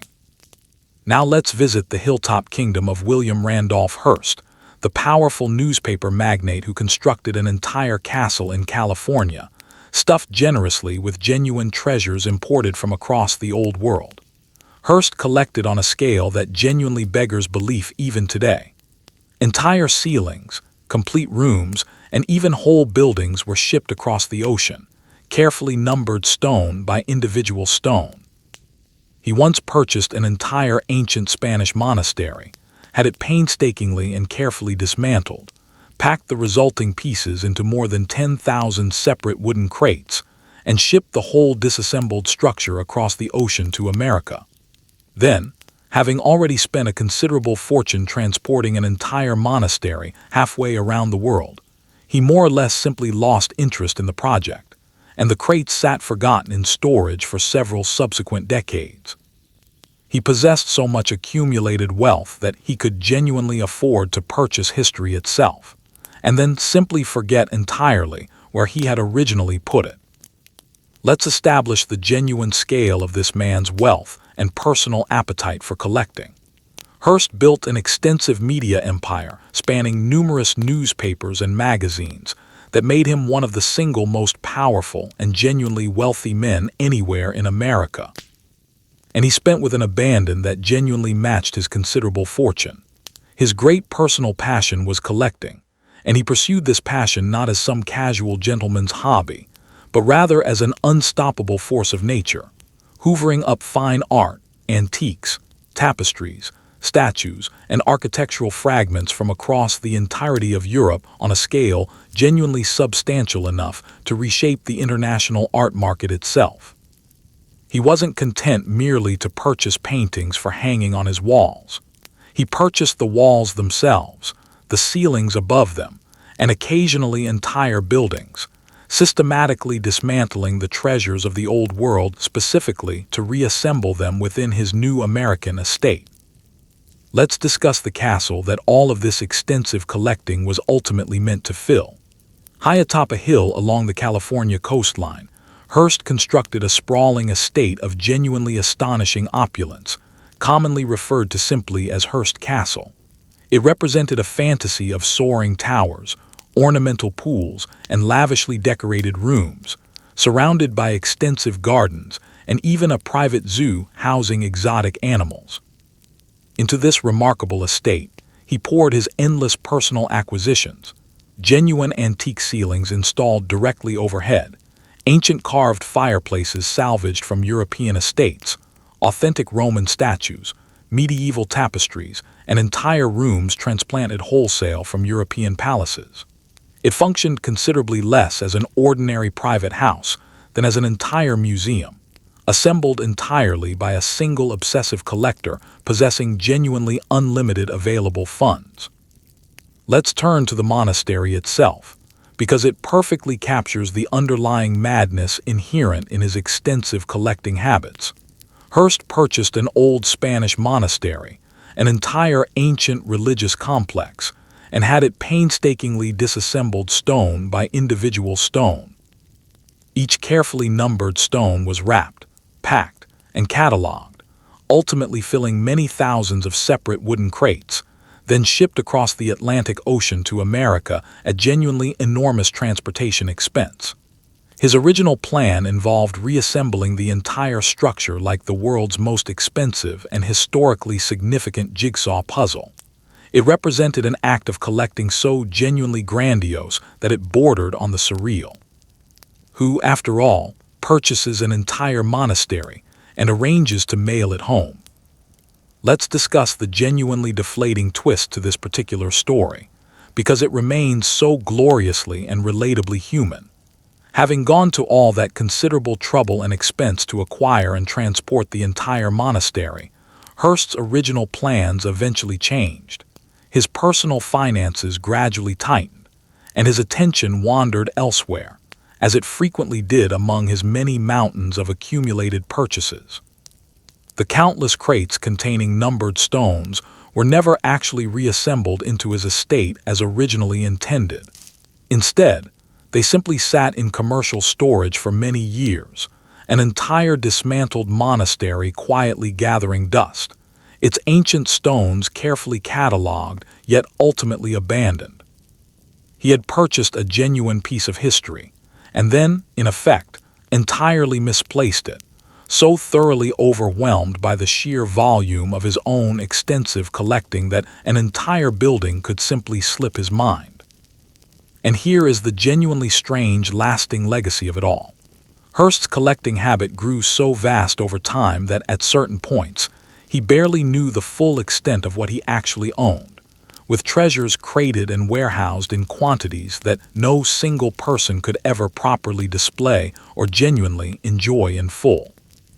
The famous monastery stones eventually did find a permanent home, reassembled elsewhere long after Hearst's personal involvement in the project had entirely ended, their long transatlantic journey finally completed without him. His hilltop castle, meanwhile, survives today as a genuine monument to a very particular kind of excess: the acquisition of beauty and history not out of genuine love or scholarly study, but simply because he possessed the financial means to do so, on a scale so genuinely vast that underlying meaning ultimately drowned entirely in sheer accumulated quantity. Let's meet Evelyn Walsh McLean, an American mining heiress who came to personally own one of the most famous, and supposedly cursed, jewels found anywhere on Earth: the enormous deep blue Hope diamond. Most people fortunate enough to own such a treasure would keep it permanently secured within a bank vault. Not Evelyn. She reportedly wore it constantly, to elaborate parties, casual lunches, even trips to the beach. She would playfully hide it around her house during social gatherings, turning the search for it into an entertaining game for her assembled guests. And in one particular detail that captures a certain flavor of casual wealth perfectly, she is said to have occasionally fastened the priceless diamond around the neck of her pet Great Dane, letting the enormous dog trot happily about the grounds while wearing an incalculable fortune. A gem worth an absolute fortune, reduced casually to a rather fancy pet accessory. Let's understand precisely how she came to own such an extraordinary object. Evelyn was the daughter of a man who had struck it genuinely rich through mining investments, transforming his family virtually overnight from ordinary modest means into instant millionaires.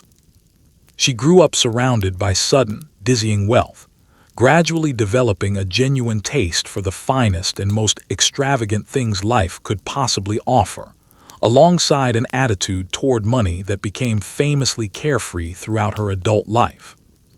When the opportunity eventually arose to acquire the legendary Hope Diamond, an enormous deep blue gemstone carrying a long and genuinely glamorous history, she seized the opportunity, apparently entirely untroubled by the dark, ominous stories that had long trailed the famous stone.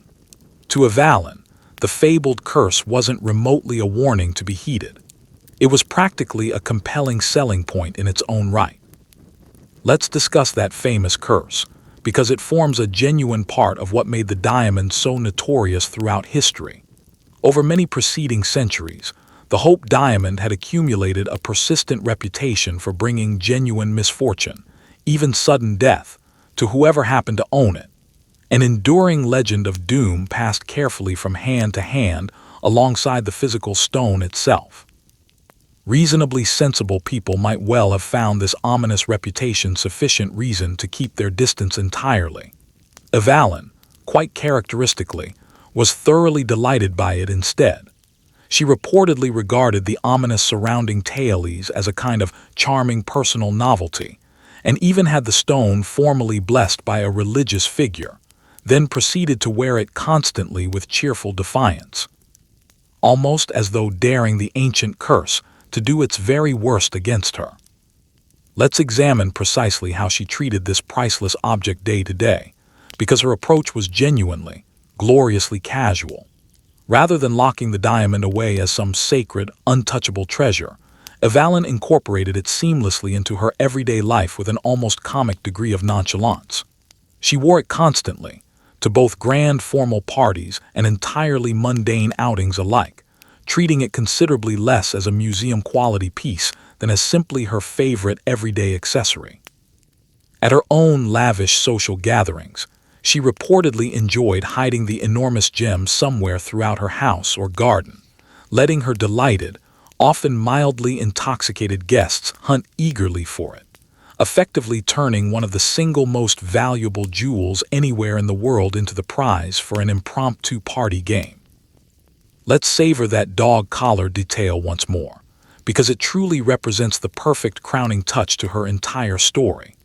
Among the many casual indignities Evelyn reportedly visited upon this fabled stone was fastening it around the neck of her beloved Great Dane, and allowing the enormous dog to wander freely about the grounds while wearing a genuine fortune in rare blue diamond. Whether or not every specific version of this particular tale is entirely, literally accurate, it captures her overall attitude flawlessly nonetheless.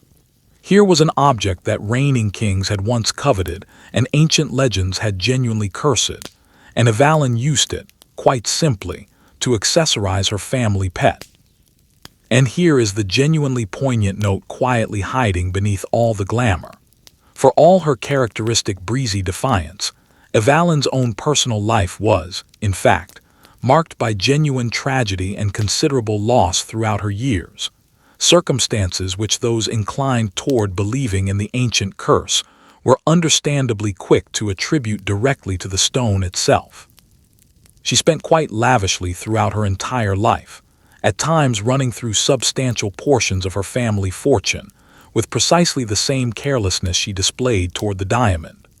The great blue gem eventually left her personal collection entirely, and it now sits securely behind protective glass within a museum, admired regularly by millions of visitors and touched by absolutely no one.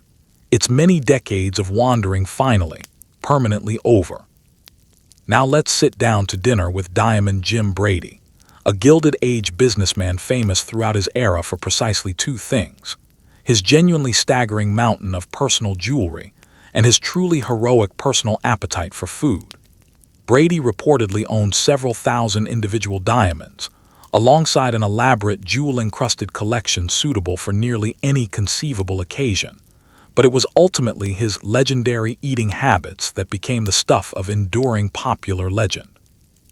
Restaurant owners throughout New York reportedly spoke in genuine awe of meals that began with several dozen fresh oysters, proceeded through crabs and whole roasted ducks, continued with substantial steaks, and concluded with towering platters of assorted desserts, all washed down generously with several gallons of fresh orange juice, since he reportedly never touched alcohol throughout his entire adult life.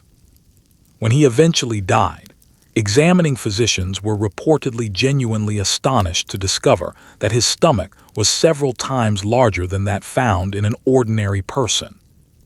Let's meet the man behind this remarkable appetite, because he was, by any measure, a genuine American original.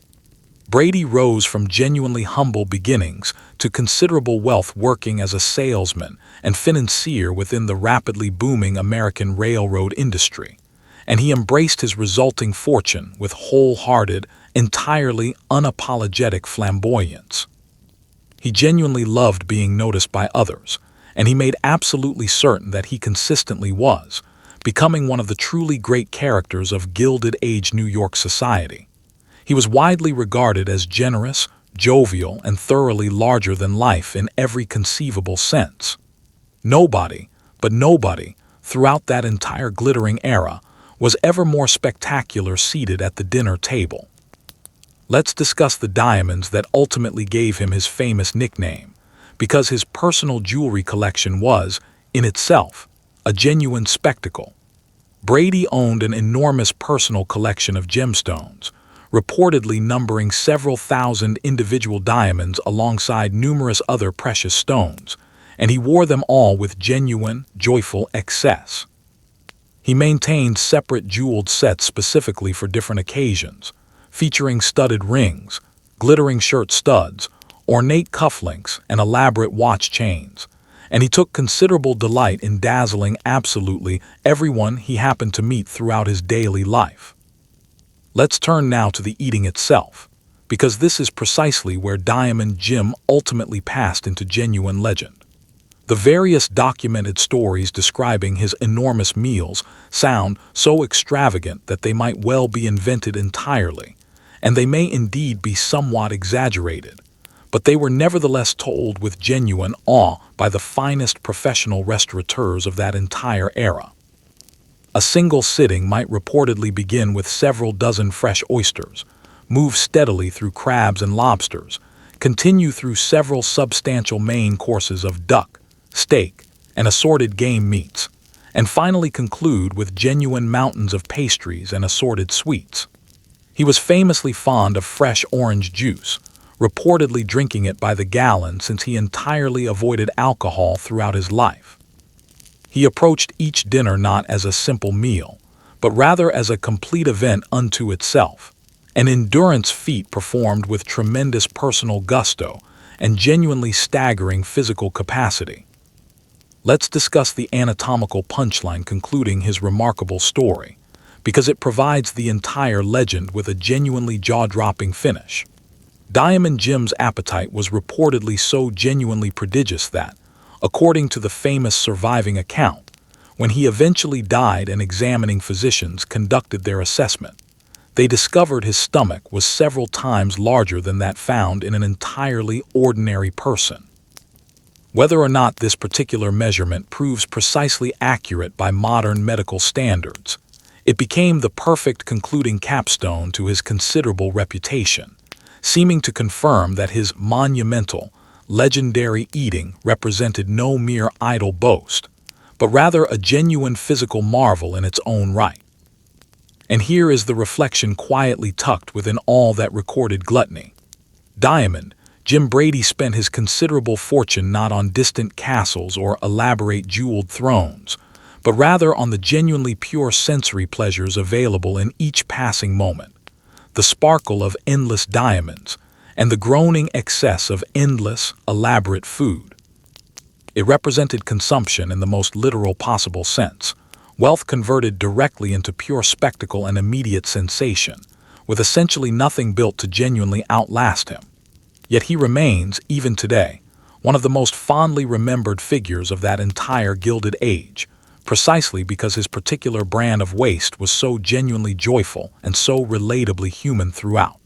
He didn't hoard his considerable fortune away, nor did he agonize endlessly over it. He simply ate it, wore it proudly, and flaunted it enthusiastically with an easy, genuine grin. Let's drift finally toward Imperial Russia, where the ruling Romanov dynasty transformed the simple giving of Easter gifts into an annual contest of genuinely breathtaking excess. Each passing spring, the imperial family commissioned the renowned jeweler Fabergé to create a single, elaborate Easter egg. But these were never remotely ordinary decorative eggs. Crafted painstakingly from gold, colored enamel, and precious gemstones, each individual egg concealed a tiny hidden surprise within, perhaps a miniature jeweled coach that could genuinely roll forward on tiny wheels, a delicate golden hen, a perfect miniature working model of an entire palace, or an intricate mechanical bird capable of singing. Each individual egg required roughly a full year and a genuine small fortune to properly complete. Also, the imperial family could enjoy a few brief moments of private delight before simply setting the finished piece upon a display shelf. Meanwhile, throughout the vast empire beyond the palace walls, growing popular discontent steadily simmered toward eventual revolution. Let's understand how this remarkable annual tradition first began. It started, quite simply, as a genuine gift of love. A reigning czar commissioned the renowned jeweler Peter Carl Fabergé to create a single, special Easter egg specifically for his beloved wife, and she became so thoroughly enchanted by the finished result that the egg gradually became an established annual family custom. Year after year thereafter, the imperial family commissioned an entirely new egg, each successive creation more inventive and elaborately crafted than the previous year's offering, and the ritual giving of these extraordinary treasures became a cherished, beloved tradition of the Russian imperial court. What began as a single, genuinely romantic personal gesture eventually blossomed into a decades-long parade of what remain, even today, some of the single most exquisite and expensive decorative objects ever crafted by human hands. Let's discuss the underlying artistry involved, because these were genuine masterpieces in every sense, never merely decorative baubles. Each individual egg represented the product of an entire year of painstaking, dedicated work performed by Fabergé's finest available craftsmen, who lavished upon each piece the rarest available materials combined with the most genuinely ingenious available design techniques. They were crafted from gold and silver, coated carefully in lustrous enamel finished in jewel-like colors, and studded generously with diamonds, emeralds, rubies, and lustrous pearls throughout. The true underlying magic, however, lay in the carefully concealed surprise hidden within each shell. Let's marvel briefly at some of these specific hidden surprises, because the sheer creative inventiveness involved remains genuinely astonishing even today. One particular egg opened to reveal a tiny, miniature golden hen nestled inside. Another contained an exquisitely detailed miniature model of an ornate royal coach, complete with genuinely working wheels and doors, crafted so finely that it could actually roll forward across a flat surface. Others concealed tiny singing mechanical birds, delicate family portraits, or perfect miniature replicas of entire palaces and sailing ships. These were never merely decorative objects. They represented genuine feats of precision engineering fused seamlessly together with fine jewelry craftsmanship. Entire secret miniature worlds folded neatly inside golden shells, each one specifically designed to produce a genuine gasp of delighted surprise at the precise moment of its careful unveiling. Let's place this entire extravagant tradition against the backdrop of the wider surrounding empire, because that particular contrast is precisely where the whole story eventually turns genuinely tragic. While the ruling Romanovs commissioned these fabulous decorative trinkets each and every spring, Russia itself remained a vast, deeply troubled land where enormous numbers of ordinary citizens lived amid genuine poverty and daily hardship, and where accumulated popular discontent toward the imperial regime steadily continued boiling beneath the surface. The eggs themselves, exquisite as they undoubtedly were, gradually came to symbolize an entire ruling family sealed comfortably away inside a private golden bubble, lavishing enormous fortunes on private personal delights, while the broader country beneath them steadily strained ever closer toward complete breaking point. And here, finally, is how this particular story ultimately concludes, with a genuine fall every bit as dramatic as the beautiful treasures themselves. The Russian Revolution eventually swept the entire Romanov dynasty from power and permanently ended their centuries-long reign in considerable bloodshed. The very family that had commissioned these remarkable masterpieces met a genuinely brutal historical fate. The eggs themselves were subsequently scattered, seized by revolutionary authorities, sold off individually, and dispersed widely around the entire world, with several individual pieces reportedly vanishing entirely, some remaining lost even to this present day. What ultimately survives today sits carefully preserved within museums and select private collections, priceless relics of an entirely vanished world. Each individual egg stands today as a glittering symbol of a doomed dynasty that spent extravagantly on private delight, while the very ground shifted dangerously beneath their feet. So there you have it, dear listener, a grand, glittering parade of history's most magnificently wasted fortunes, from a Lydian king's mountain of gold to a family of Russian jewelers crafting eggs for a doomed dynasty. Tonight you've weighed yourself in glittering gold beside Croesus, sipped a dissolved pearl alongside Cleopatra, and galloped across the open sea upon Caligula's floating bridge. You've quietly mourned a pope's beloved elephant, wandered gardens where fountains only ever ran for an audience of one watching king, and witnessed 600 living soldiers traded away for a modest shelf of decorative vases. And through absolutely all of it, one quiet, enduring truth has gently floated to the surface, like a single bubble rising through spilled wine. Having genuinely everything in the world offers no meaningful protection whatsoever against wanting still more, or against spending an entire fortune on something gloriously, spectacularly ridiculous. It is remarkably easy to laugh at them, and we certainly have tonight, warmly and often. But there remains something oddly comforting buried within that laughter too. These were, after all, among the richest and most powerful people who ever lived, men and women capable of commanding entire armies and reshaping distant borders, and yet they proved just as genuinely capable of foolishness, vanity, and a desperate underlying need to be admired as any ordinary person among us. Wealth, it turns out, doesn't fundamentally fix people. It simply hands them a considerably larger stage upon which to be wonderfully, unmistakably human. So tonight, as you settle ever deeper beneath your own warm blanket, within your own quiet room, with a roof that isn't remotely collapsing and no wandering giraffe parading past your window, perhaps take a small, genuinely contented breath. You may not personally possess a palace lined entirely with mirrors, or a diamond necklace for your own dog's collar, but you also don't carry the burden of a national treasury to accidentally bankrupt, or a tower that keeps stubbornly, repeatedly collapsing.